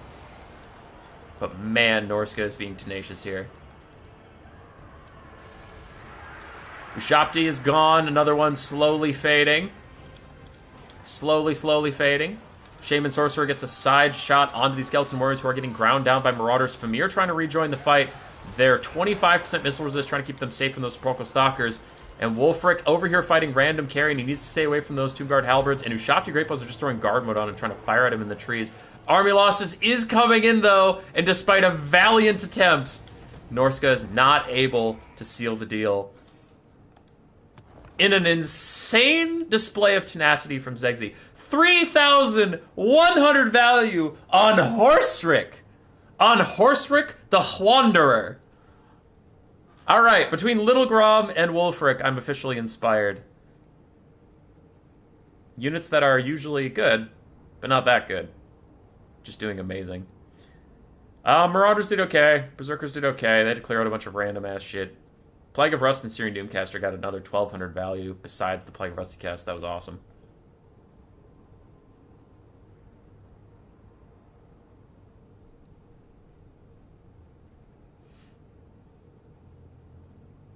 Wish I got Giant Heals just for existing, yeah. For Seos, his Ushabti Great Bows did not get a ton of value because Zegzi was really good at swerving in there with some dogs and just disrupting them constantly. The Sepulchral Stalkers did awesome. Tomb Guard, didn't do as well as I thought, but they did okay. Carrion were good. Carrion was super annoying, and then the Skeletons just outlasted. Oof, some of those Skeleton Spearman value is actually really impressive. So nice job. Nice job there for both sides. As I go back to the Photoshop, because I was trying to figure out how to do the blocker. Wulfric is down as Kotep takes another victim. And I have one more replay before we need to take a very small break so I can go up to the current patch. But Anti-Kaiju challenged Seos. And actually another rematch. Volkmar the Grim versus DJ Kotep. But he did bring the exact same build he brought versus Rainy Frog, trying to run it back like he did versus Ark in the Black. And Sego's switching it way up from his previous two builds. 4 Ushabti Great Bows, then some melee Ushabti.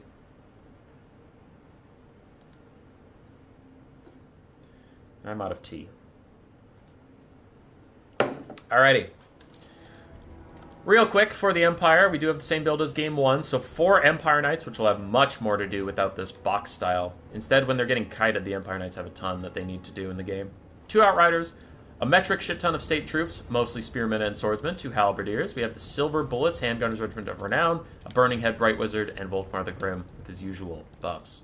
On the other side for Seos, we have 4 Flanking Carrion, 4 Ushabti Great Bows, all of which are regular, 3 melee Ushabti, Kotep on horseback, and then some Skeleton Spears and Skeleton Warriors in the front line. Tomb, Kings, Kite. Their first objective is going to be shut down the cavalry. They have no cavalry of their own. relying mostly on monsters, infantry, and spears to protect them. So the Ushapti Great Bows will spend most of their time shooting at the Empire Knights and Outriders to just guarantee a bit of a mobility advantage. They're not super worried about the state troops. If they get into the late game and it's just state troops, they can kite them out with the Ushapti Great Bows or cycle charge them with regular Ushapti or even out of ammo Ushapti Great Bows. All the threat is the mobility and the range. Speaking of the mobility and the range, the Empire Knights are feeling it, Mr. Krabs. These two have already taken about a third of their HP, and the ones over there, a third and just starting to get hit. Volkmar charges into Skeleton Spears and Ushapti. He is regretting that decision and starting to fall back. With only 20 melee defense, he is not nearly as tanky as he was in Warhammer 2. Chariot models in general got some fixes in recent Warhammer 3 patches, so Chariot Lords charging into melee tend to take a ton of damage. Which is not the worst thing in the world, if you ask me. So far, Outriders have been safe. They're going to have to try and avoid these carrion as Empire Knights try to charge into Skeleton Spearmen, but those Skeleton Spearmen are braced. They'll take no damage and are happy to give it back to the Empire Knights, while the Ushapti Great Bows are currently obstructed from trying to fire over a hill. It's not going great for them. Carrion Suicide diving onto Silver Bullets, getting a lot of damage out. And Ushapti Great Bows still firing around, but man, the Tomb Kings are doing a lot of damage. Out of the 4 Empire Knights, 2 are about dead, and 2 are feeling okay. Bound Banishment from Volkmar onto this grouped-up Tomb Kings unit is going to be good, but it does sacrifice the Silver Bullets and the Swordsmen to their fate. So rest in peace there, and the Empire's down the balance of power. I do definitely agree. Empire Knights zoned off by Skeleton Spearmen again. So far, really good job always having Spearmen where you need them to be, because they're such a slow unit that you had to predict what was coming and get them in position ahead of time. One Empire Knight finally gets through, and another one is going to sandwich, so maybe this Ushapti Great Bow finally gets shut down. Where's the Bright Wizard? Because we're going to need some Burning Heads to clear out this random stuff so that the Empire Chaff can get through and start actually harassing stuff. But Carrion have routed one Outrider, which means they can chase it easily off the map. The other Outrider is going to rout, meaning the other Carrion can also chase it off the map. And then the Ushapti Great Bows are at least safe from those guys. There is a Burning Head. Almost kills off a Skeleton Spearman that 2 other Spearmen are fighting. I am agreeing with the balance of power, though. Things are already looking rough for the Empire. Volkmar's taken decent damage, so has his Cav Corps, and the Tomb Kings really haven't lost that much yet. We have 2 full health Ushapti Great Bows, 1 half health one, the one that got sandwiched, so he actually took damage, and there's a third that's doing just fine. Carrion are still very healthy, so they can chase anything off that actually takes damage. Volkmar is chilling, and he is winning this central fight with some state troops and Empire Knights plus his buffs. He's killing off all these random guys. That is a rare victory for the Empire so far on this battlefield, but Kotep and his bros chasing everything else off. Feeling super good. More Empire Knights getting routed. These other Empire Knights stuck on Spearmen. And Kotep might take another skull. What up, Cuden? Seen some faces I haven't seen for a long time. Adelmo was around for a bit. Cuden's here. What the hell is going on? I hope you people are having a wonderful Christmas or Hanukkah or whatever you celebrate.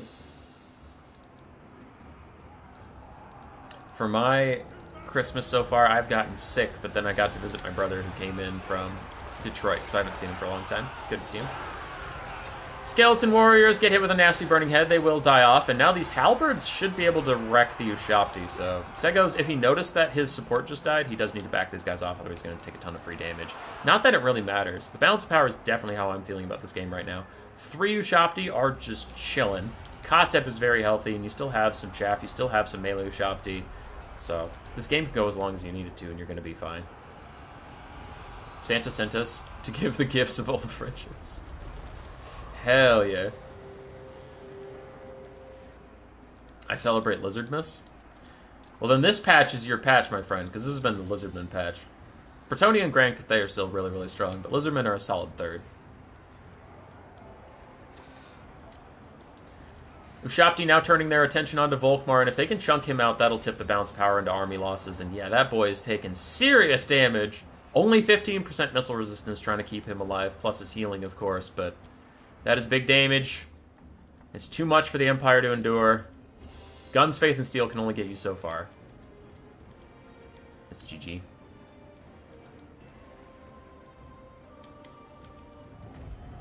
Living in Detroit is rough. Actually, my brother's been having his best couple years, which is nice for him.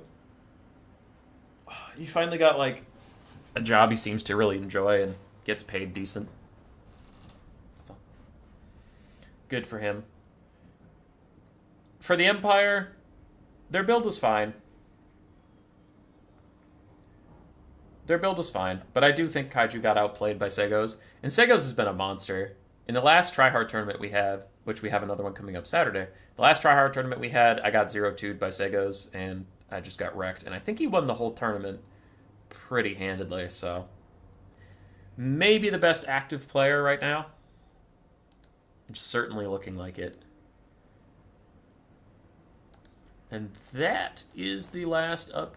yes, that is the last replay from that update, so I need to go to Steam. Properties, no beta. And it's now updating, should be done very quickly.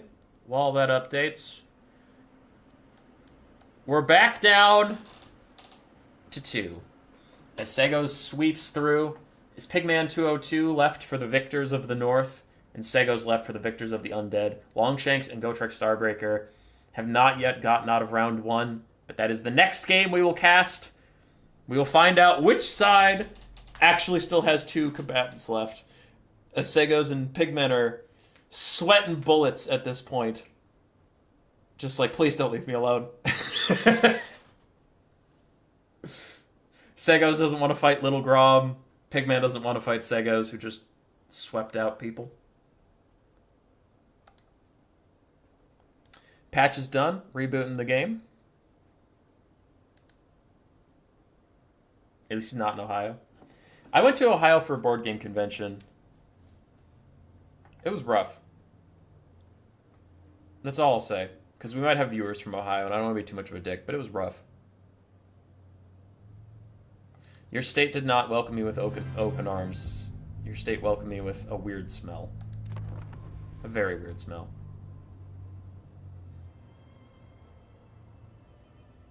All right. Longshanks versus Gotrek Starbreaker. A round 1 matchup that was delayed due to scheduling, but we're in it now. Biscuit, the Strigoi Vampire Lord, versus Thorgrim Grudgebearer, the High King of Karaz. Karak? Carrick 8 Peaks?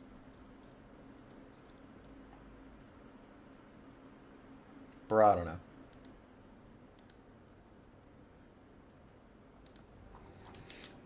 Now, for a bit of a strange build, this is not Gotrek's usual build.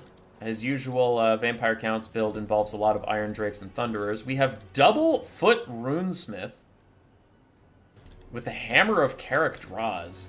Each of them has it. And then they have the Master of Rune of Groth One Eye, which is an AoE leadership buff. Very interesting stuff. Then we have Thorgrim Grudgebearer, Oath of Vengeance and Stand Your Ground for him, plus the Great Book of Grudges, and High King.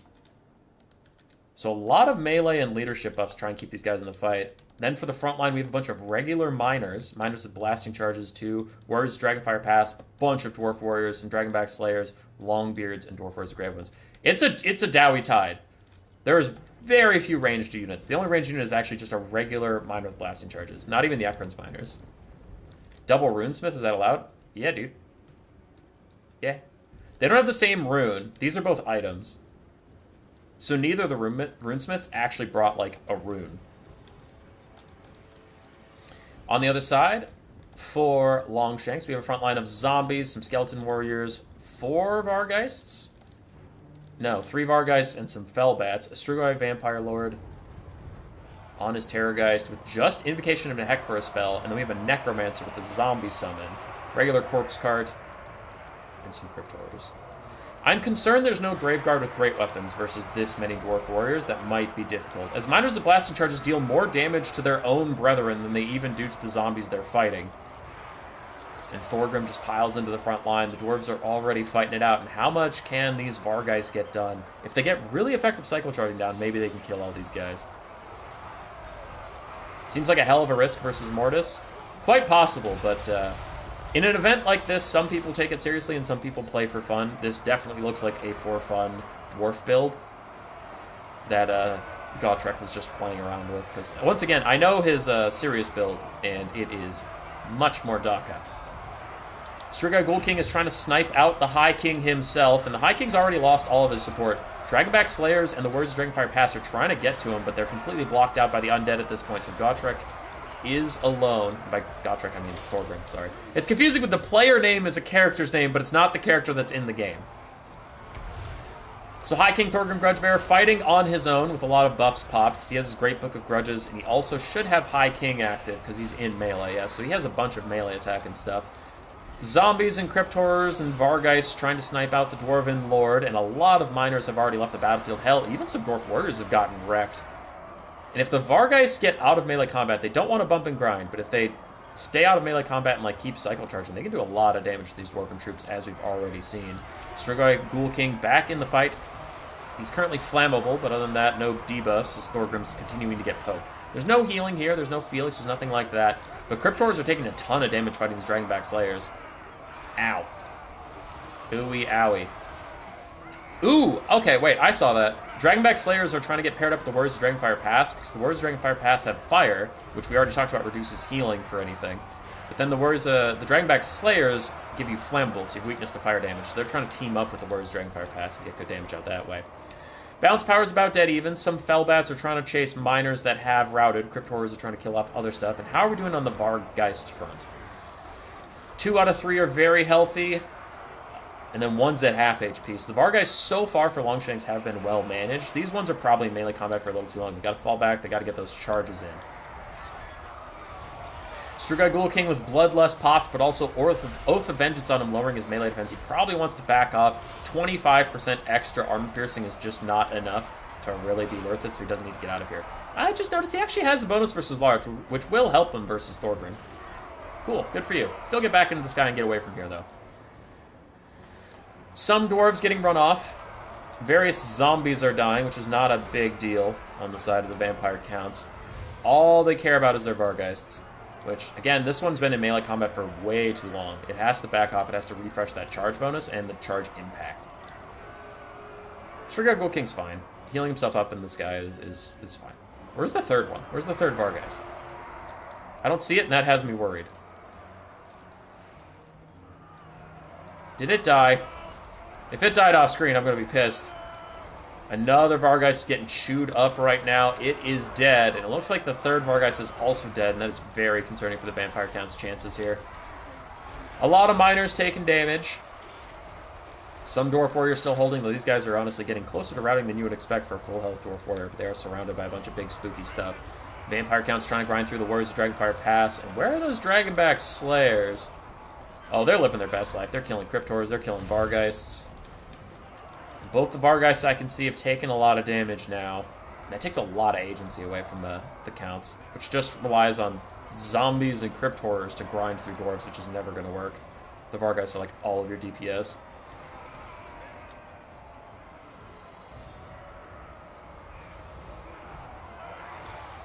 Quick, everyone change their name to one of the legendary characters. Strigoi Lord into Dwarf seems weird. Your Lord is predetermined in this event, so you just tell me what Lord you feel like playing that isn't like a super meta Lord. Which is part of the reason Gotrek isn't playing Thoric Ironbrow, is we wanted to have some fun matchups, so we took that. Like, notice how you didn't see the Blood Dragon Vampire Lord? Or... what was on the other side? You didn't see Mother Ostankia? It's just like the nature of the event. People take some stuff that's off meta and have a little bit of fun. Alright, I'm going to play ×2 at this point as we're getting into the very slow grind phase. We do have 2 Vargeists who got to safety, and they're going to try and chase units off to get a little bit of that free healing. Looks like now they're going to commit to the fight, hoping a rear charge is enough to rout off some dwarves, and it is enough to get rid of some, but they are also going to crumble for their transgressions. And now there is a ridiculous amount of dwarves. Strigoi Ghoul King's about to heal cap. And all the bounce power is in him and his Necromancer, as his Necromancer gets torn apart by the Dragonback Slayers and Warriors of Dragonfire Pass. And I just don't see how the Undead can win from this point. Thorgrim should take it. Strigoi desperately tries to kill him off, but it's too late. And he dies.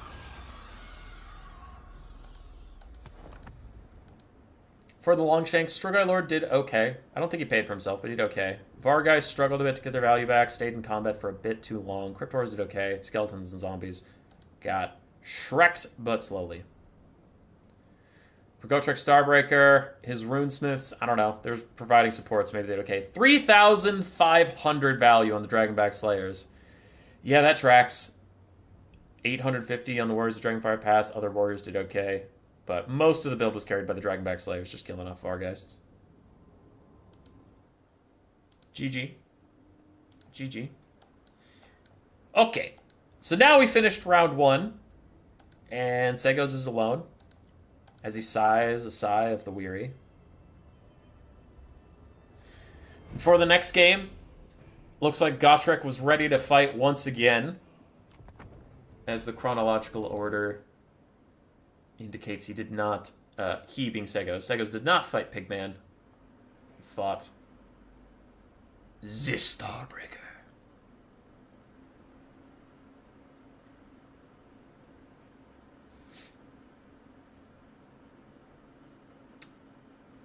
We get a build much more similar to his game 3 build versus his games 1 and 2. He being Seos once again.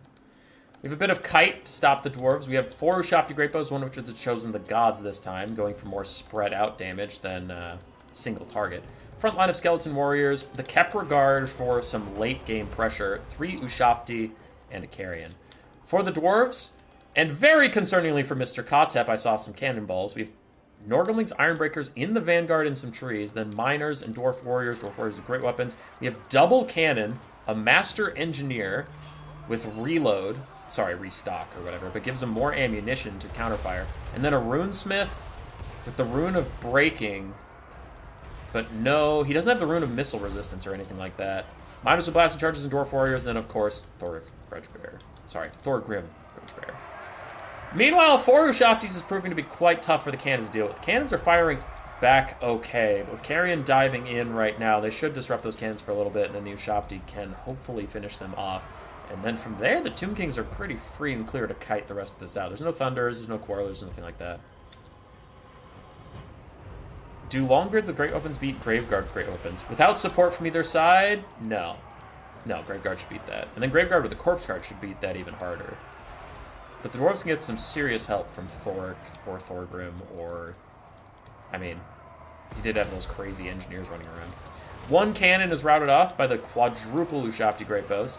And a Carrion is sacrificed to try and stop this cannon, though the cannon currently is just throwing on guard mode and doing its best, firing at the Chosen of the Gods regardless. He's doing his best, but the Ushapti are here to play. And they're very happy to shoot this clump of dwarves, as now the Chosen of the Gods even get a volley off onto the big clump. Ow, that is damage.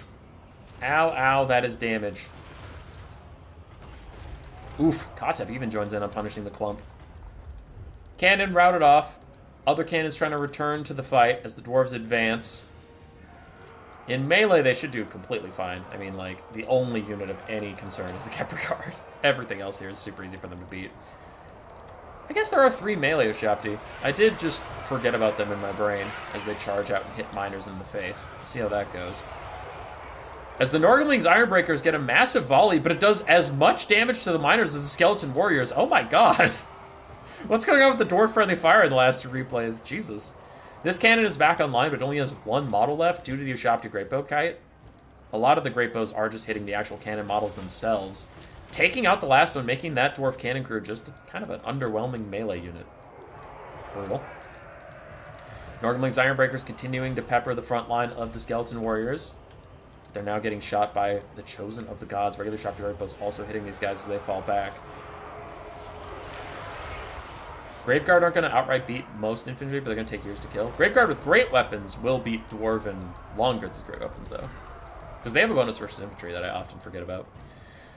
A couple Ushapti still firing back on the cannons. Looks like they're firing at any crew they can get their hands on, because I don't know if they know that all the cannon models are dead. Meanwhile, Dwarf Warriors and Thoric pushing through. God, I keep doing that. It's Thorgrim, but I'm so used to saying Thoric.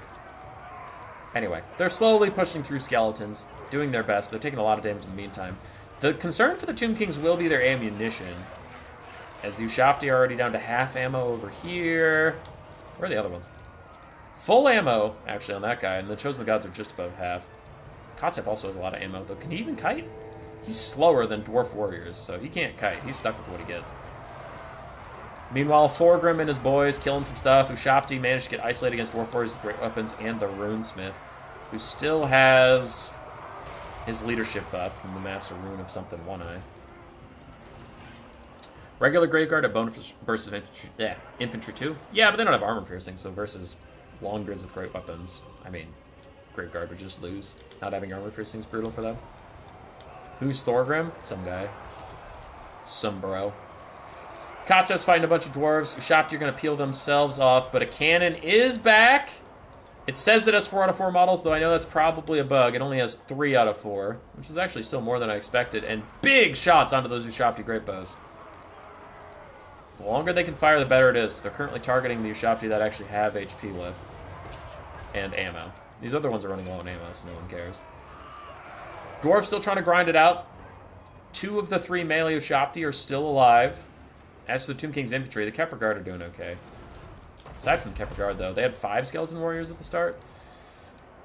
They're down to 2 total, if you total up all the health bars, but 3 half-health ones.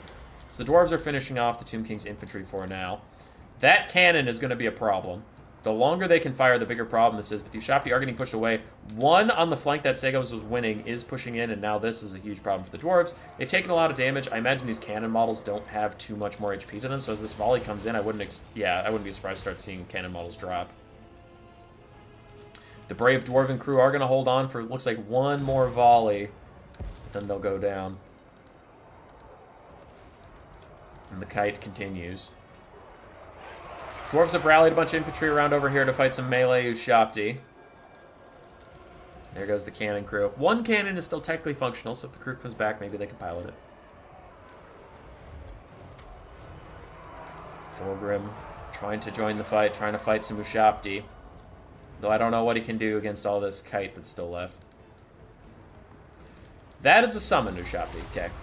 As Norgamling's Ironbreakers throw their blasting charges at Kotchev and actually take a good amount of health off of him as a Skull Storm rips through them, and the summoned Ushapti are going to poke him down, but that blasting charge throw is actually quite funny. Ooh! That was a volley from the Casket of Souls, too. Another blasting charge shot onto Kotchev. Considerable damage onto him.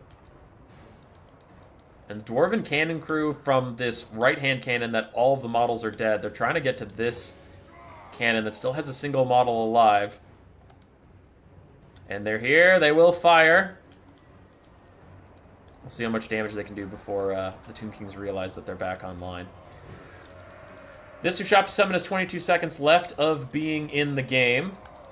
2 Ushapti Great Bows getting caught by some dwarves. I will fast forward at this point and cast at ×2 speed. Ushapti Great Bows have not yet realized that this cannon is back, and that cannon is trying to stealth up to Kotep and take him out. It's going to see how long it takes them to notice. No, it's actually going to shoot at these clumped up Ushapti around the Master Engineer so it can get multi-hits. I respect that. But a Skeleton Warrior walks over and pushes them off at last. Dwarves still have some infantry trying to chase down Segos' Ushapti Great Bows, but they can kite to their heart's content. I think at this point, Thorgrim and the boys just have to walk at Kotep and hope for the best. Thorgrim and his Runesmith going to fight some Ushapti. Meanwhile, the Master Engineer pokes at them with his little shotgun. Some of these Ushapti Great Bows running out of ammo, but there's a full health Kepler Guard returning from the distance. It has been regenerating a lot, so its heal cap is probably right around the corner, but still, I mean, it's full health. Has all that effective value. Ushapti Great Bows now get a surround. Thorgrim takes a ton of damage. And I'm surprised bounce power is even this good for the dwarves, considering how wrecked they just got. Normally, Ironbreakers get shattered off. Thorgrim himself routs. The bounce power turns against the dwarves as their infantry keep trying to catch up to these Ushapti Great Bows. But infantry have a hard time winning games alone. You wish Tomb Scorpions were good? Same. Tomb Scorpions would be great. Alright, Segos takes down another one. I believe he killed 4 people? Because he beat both Norskins. And then he beat the Dwarves. And he beat the Empire, yeah. Segos takes his 4th body. Out of the 6 opponents, he's killed 4 of them. Meanwhile, the Ushapti value is good. Kotep's value is really good. melee Ushopti also did quite well. So GG's there. For Gotrek Starbreaker, his build had some teeth to it. It wasn't entirely troll, like the cannons did pretty well. But Thorgrim was too much of a burden to bear. So GG. And the last game, no matter what, is here. Boris Ursus versus DJ Kotep. If the Undead are going to win, they will need Kotep to kill 5 out of their 6 opponents. If the North is going to clutch it out, they'll need Boris to claim his 3rd head. Because he killed Kemler and Roberto Zamba. Yeah. Yeah. Alright, let's go. As we see a very familiar build from Kotep with a slight alteration, he did grab the Sporkle Stalker Regiment of Renown. But otherwise, this is his latest Tomb King's build. He keeps spamming over and over again. For Big Man 202, some semblances of what he has been running, but no bears now. Instead, we have triple Griffin Legion. Oh, God. Betting it all on triple Griffin Legion. I am suspect. I hate the Griffin Legion. I despise them. I think they're a trash unit. Alright, Tomb King's build, we've seen it before. I literally just cast it, so I'm going to skip over it except for the Eyes of the Desert. For the Kislevite challengers, we have some Horse Archers, looks like 3 of them, 3 Kosovite Dervishes, triple Griffin Legion, a Little Grom, a single Armored Kossar with Boris Ursus, a Patriarch, and then Ulrika with Melkoth's Enfeebling Foe.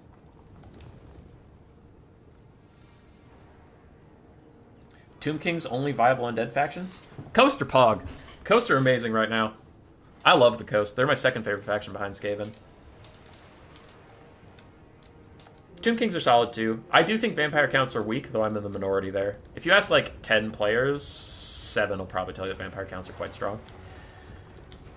Alright, the Kislev Cav, realizing that they're getting kited, they cannot take the shooting fight. They need to get active, and that's what Pigman's trying to do, is Kosovite Dervishes and Horse Archers kind of test the front line. But Ushopti come out to say hello, and he just backs off. He doesn't take that fight, which is pretty smart, but he's got to put these ranged things under pressure, because Little Grom cannot beat 4 Ushopti Great Bows in melee combat. Unfortunately for him, these are all Kosovite Dervishes, so even with an Enfeebling Foe, they just don't have the armor piercing to get through the Ushopti's 90 armor naturally. We'll need some Griffin Legions to do good work. Meanwhile, Sporkle Stalkers are pushing them off. Little Grom is firing. Really good job by Kislev to push up and just buy space for Little Grom, so he's not in range of getting counterfired yet. And good damage so far onto the Ushopti Great Bows. Already 3 of them have taken significant damage. The Hero Hammer for Kislev dives in. They're all on foot. I didn't notice that, so Boris is on foot, doing his bestest. And the cavalry have gotten past the front line for now. Some Griffin Legion are hanging out, and they might have to be deployed against these Ushopti Great Bows in the open field, because Little Grom will need a bit of peeling. Otherwise, those guys can just walk straight up. Ushopti firing in on the Cav as they kind of faff about in the back line, trying to find a way through some of these skeleton spears. A couple of them are starting to move up now, as the Horse Archers are taking a lot of damage. There's one Griffin Legion in this back line that actually could do damage through the Ushopti Great Bows. The rest of the Griffin Legion are over here, and they are set up for a really good rear charge on the Sporkle Stalkers, while aided by Boris and the Patriarch. This could actually be really big for Kislev. There goes the charge. And why are the Griffin Legion leaving? They're chilling, dude. They're chilling. Keep them there. Oh, no.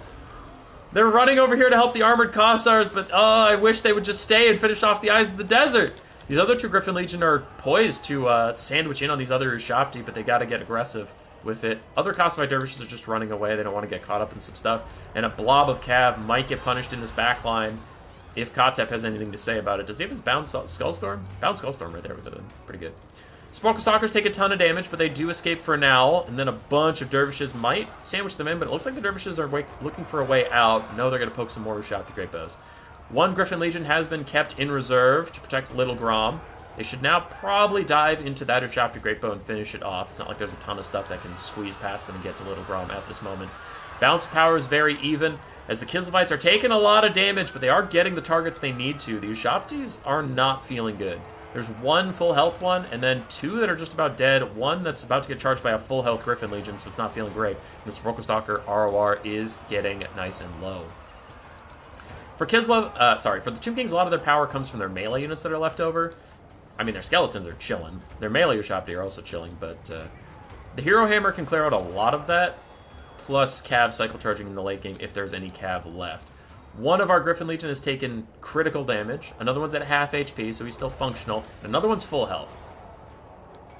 We'll see how that goes. The rest of the Kislev Cav is kind of limping around. And Sepulchral Stalkers do manage to rally leadership-wise. And that's a real Ushapti. Is the Ushapti summon already out? I'm looking for a fake Ushapti. He has 4 melee Ushapti here. Which I didn't think. I thought he only had 3. So it looks like the Ushapti summon isn't out. I would not be shocked if it was just thrown onto Little Grom and chased him around. But we'll see. For the Tomb Kings, still crumbling some of these units. Horse Archers diving back in on these guys. One Ushapti is dead. Another one's crumbling slowly to death. As Boris and the boys grind against Skeleton Spears for their entire lives. A quick Melkoth's will finish off the Eyes of the Desert, whether the damage of the spell does, or if it's just the crumbling that takes them afterwards. Horse Archers and Dervishes trying to peel for Little Grom as Little Grom goes to kite a little bit. He's going to fire. Ooh, this could be a good shot. At an angle, down a full health Ushapti. Hits multiple units. It takes a good 1/8 of their HP in one shot, which is nice. Sepulchral Stalkers are dead. This Ushapti Great Bow is dead. And another Ushapti Great Bow rallies at 1500 HP.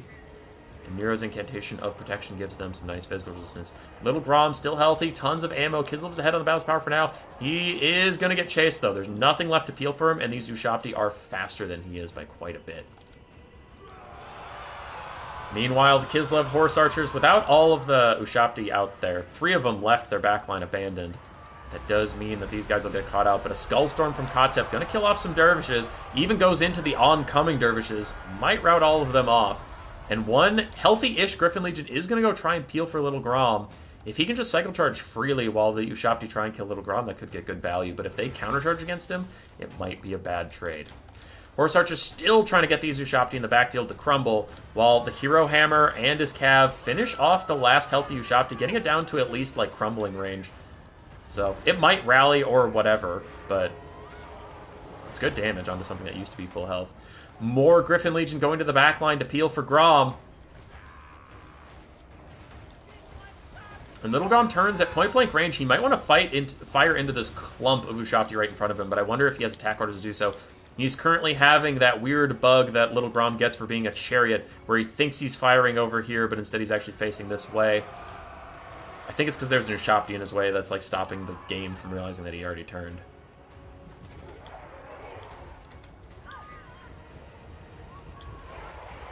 VC would be better if they didn't have to rely on 55-meter corpse cards. Yeah.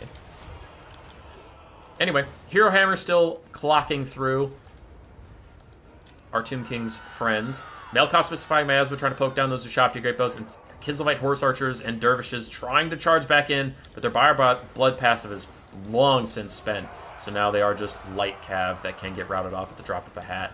And hats are dropping left and right. These guys are getting routed off very easily, as the Hero Hammer is still trying to get to those Ushapti Great Bow, can't quite manage it yet. In the distance, Griffin Legions are peeling off these Ushapti. Little Grom's getting some distance, but he has to turn and fire. He has to help out the Griffin Legion, or they will lose this fight, and then he will get chased down. But he's not turning to shoot just yet. He really needs to help them out. It looks like he's going to counterfire against Ushapti Great Bows, which actually, his larger problem is those healthy melee Ushapti rather than the Ushapti Great Bows. He's still going to get decent shots down here. Like, it's not a waste of your time. I just think maybe those clumped up melee Ushapti are a little more worth it at this moment. He does get the Ushapti Great Bows crumbling once again as they run to get in range of Little Grom. And the Hero Hammer is getting slowly worked down. I wonder where their heal caps are, but they can't be too far off. I wonder if the Realm of Souls has already been used, because I never saw the summon, but it definitely could have faded by now. Griffin Legion have spent all of their blood, sweat, and tears to peel for Little Grom, and now there's nothing to stop those Ushapti, and Little Grom did not take the time to shoot them. All of the Ushapti on the map are gunning for Little Grom, and they're going to get him as Kislev starts to rally some of their super wounded horsemen, but I don't know what they can do about this. One Ushapti Great Bow remains, though it hardly matters. I wonder if Little Grom's dead, Maybe the Hero Hammer can still grind through all the Ushabti, but it's hard to see it, especially with the Patriarch's heal cap approaching, and his leadership is getting low. Ushabti Great Bows able to peel themselves for now, and these two Ushabti on the top ground are chasing Little Grom, just like we thought they might.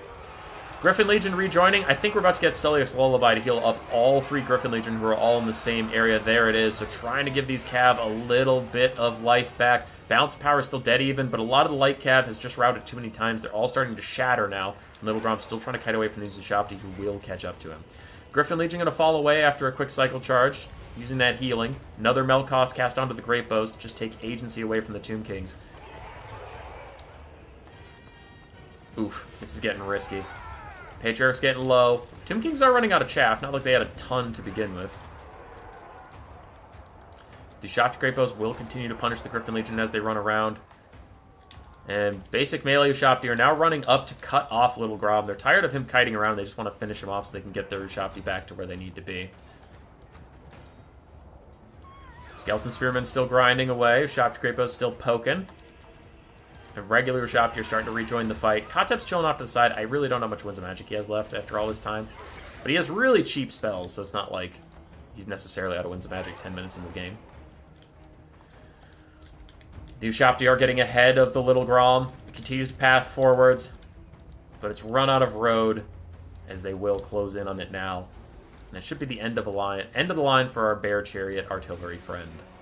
One Griffin Legion is pushed off by the Ushabti Great Bows. They will switch their ammo onto the other one soon as another Melkoth tries to hurt them, but overall fails. Patriarch is about half HP for his heal cap now. Ulrika's and Boris's still have not appeared. Little Grom's Spire Blood passive procs. And Griffin Legion are going to charge in, but I really don't know what they can do against 1.5 Ushabti units when they're that low on HP. These Griffin Legion with their Spire Blood pop for 18 more seconds might try and suicide charge into the Ushabti Great Bows. And Little Grom just throws guard mode on while he's unbreakable and starts firing downhill as all of these guys are going to attempt to take out that Kislevite, the Tomb King's ammunition that could maybe kite their heroes in the late game. Going to force everybody else into the melee. There goes the charge, and Little Grom officially routs, and he dies. So goodbye, Little Grom, forever. The Griffin Legion might succeed in killing off this Great Bow, as they're now crumbling at about 500 HP. And there's the late game Ushabti summon. Looks like it's going to pop out for now from Seos. He's backing off his other Ushabti. I wonder if they're just going to chill and get their vigor back while this fresh one shows up and does some damage. Ushabti Great Bows officially crumbling into nothingness, but they will fire their last shots at the Griffin Legion to tax those guys just a little bit. And Kotep's actually starting to cycle charge in, but he takes a nasty shot from Boris on the charge. He needs to back off. This was a mistake of all mistakes. Boris is trying to swing at him again, and he does, but he hits something besides Kotep. Otherwise, he missed, but I find it extremely unlikely that he missed. Shard Blade hits, like, everything in this area. So that is a lot of units piled up on top of each other. I am very suspicious that the Ushabti summon was used, but then also other Ushabti were piled in, because now they're just getting in each other's way, and this unit's summon timer is ticking down. All of the Great Bows are officially dead. Little Grom is officially dead. It is only melee units to be found here. There's one Skeleton Spearman and a Skeleton Warrior. Other than that, it is just Ushabtis trying to grind this out. Boris's heal cap is not in sight, but he has no natural healing. He's relying entirely on this Patriarch who's almost dead. Ulrika does have her own healing since she's vampiric, but she's also just about toast. And then, wow, you still had a Celiac's Lullaby this late? Jesus Christ. Okay, a final Celiac's Lullaby out will heal cap the Patriarch, will heal cap Ulrika, and Kotep even charges in for a little bit of damage. Ushabti disintegrates away, so there's no more summons for anybody to get cheeky with it, and Ulrika chucks out another Melkoth onto some Ushabtis. Nobody's crumbling just yet, and the Patriarch did rout, so the passive healing for Boris is gone. The Patriarch is also taking with him his melee defense and melee attack aura. So that's pretty rough. Wherever Boris's heal cap is, any damage between where we are now and that is just free damage gone now that the Patriarch is out of here, I said, but he's still at 250 HP and won't die. I'm going to times 2 this for a little bit. As the Patriarch routes inwards to the blob, therefore still healing up Boris as he goes. But there, he finally dies. Or did he shatter? I gotta see, because if he's still alive in here, then he's healing up Boris. Nope, there he is. He's dead. Alright, Boris is on his own. Ulrich is at half HP. Back to ×2 speed. She casts a bunch of Melkoths. Bounce power is slightly in the favor of the Tomb Kings as some Griffin Legion attempt to rejoin the fight. I don't think that the Tomb Kings even see them coming, because otherwise these Ushapti would be countercharging. For now, they start moving, but they're still not countercharging, so they are going to take a free charge. But Ulrika is just about dead. And she's undead, so when she gets low, she'll start crumbling herself to nothingness. Griffin Legion charge in. They will rout for the final time, shattering off. And the Tomb Kings, man, their infantry has hung on forever. These Skeleton Spearmen have been fighting Boris since the dawn of time, but she's not clearing them out quickly at all. Ulrika's getting danger low. Ushapti are charging in. There's his heal cap. So he actually almost reached his heal cap with the Patriarch around. He does not manage to. Ulrika dies. It is now Boris alone. The bounce power starts to shift heavily against him.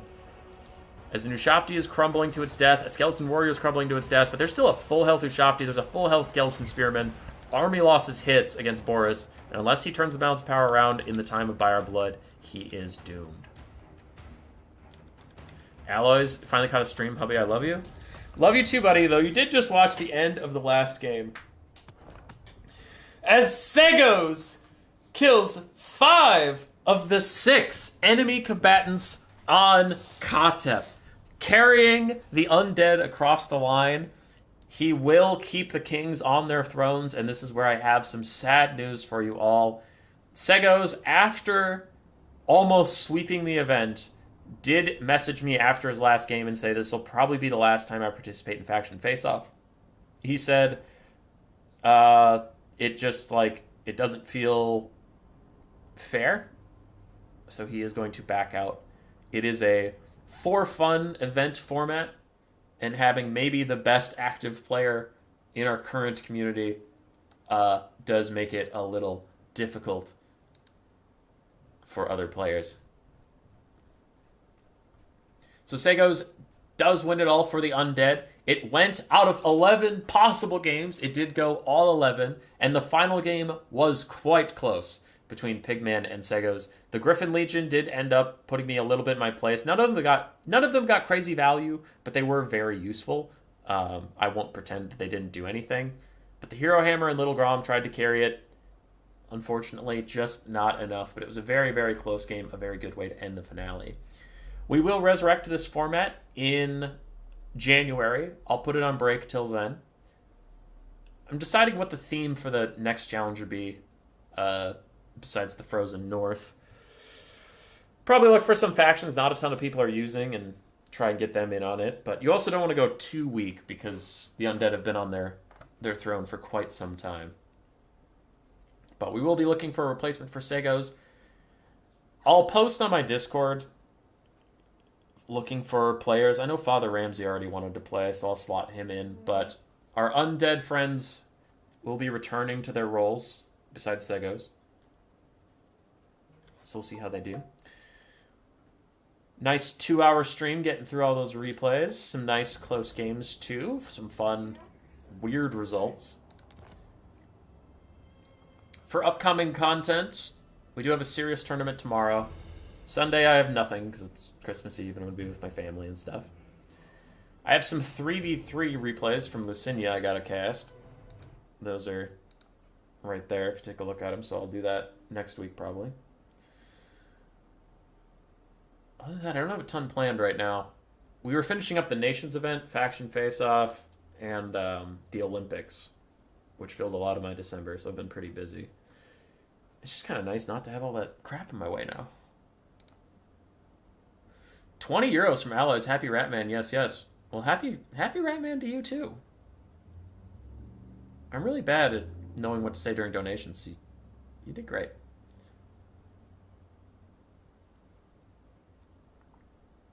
Time for Lizardmen to fight the Undead. Oh, God, that could be horrendous. There could be a lot of healing Dreadsaurian blobs.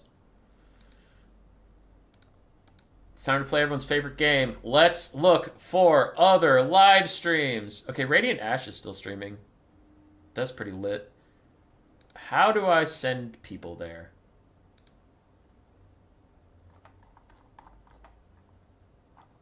don't know how to do that just yet. Okay, recording date and location, that's fine. Stream location, that's fine. Damn it, she showed me how to do this, like, once. But YouTube does not make rating easy. Customization? Ooh, redirect. Add a redirect. Search for videos from other channels. Radiant Ash?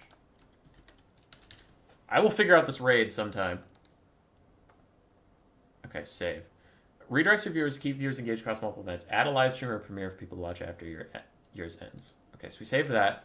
Just in case it doesn't work, I'm going to post the link in the chat. Go say hi to Radiant. Even if you don't feel like watching the stream, go say hi. She raids me all the time and I feel bad. So go raid her. Bother her. How about a heavy metal one? This is good. If you have ideas for the faction face-off, just message me in Discord. It's more permanent than a YouTube stream. I'll forget it. So, can I volunteer to play in the next faction face-off? Sure, CJ. I know who you are, so I'll add you to the list. Father Ram and you. CJ. Alright. If you have ideas for what the next faction face-off should be from this point on, just DM me in Discord. Okay, goodbye. Go say hi to Ash.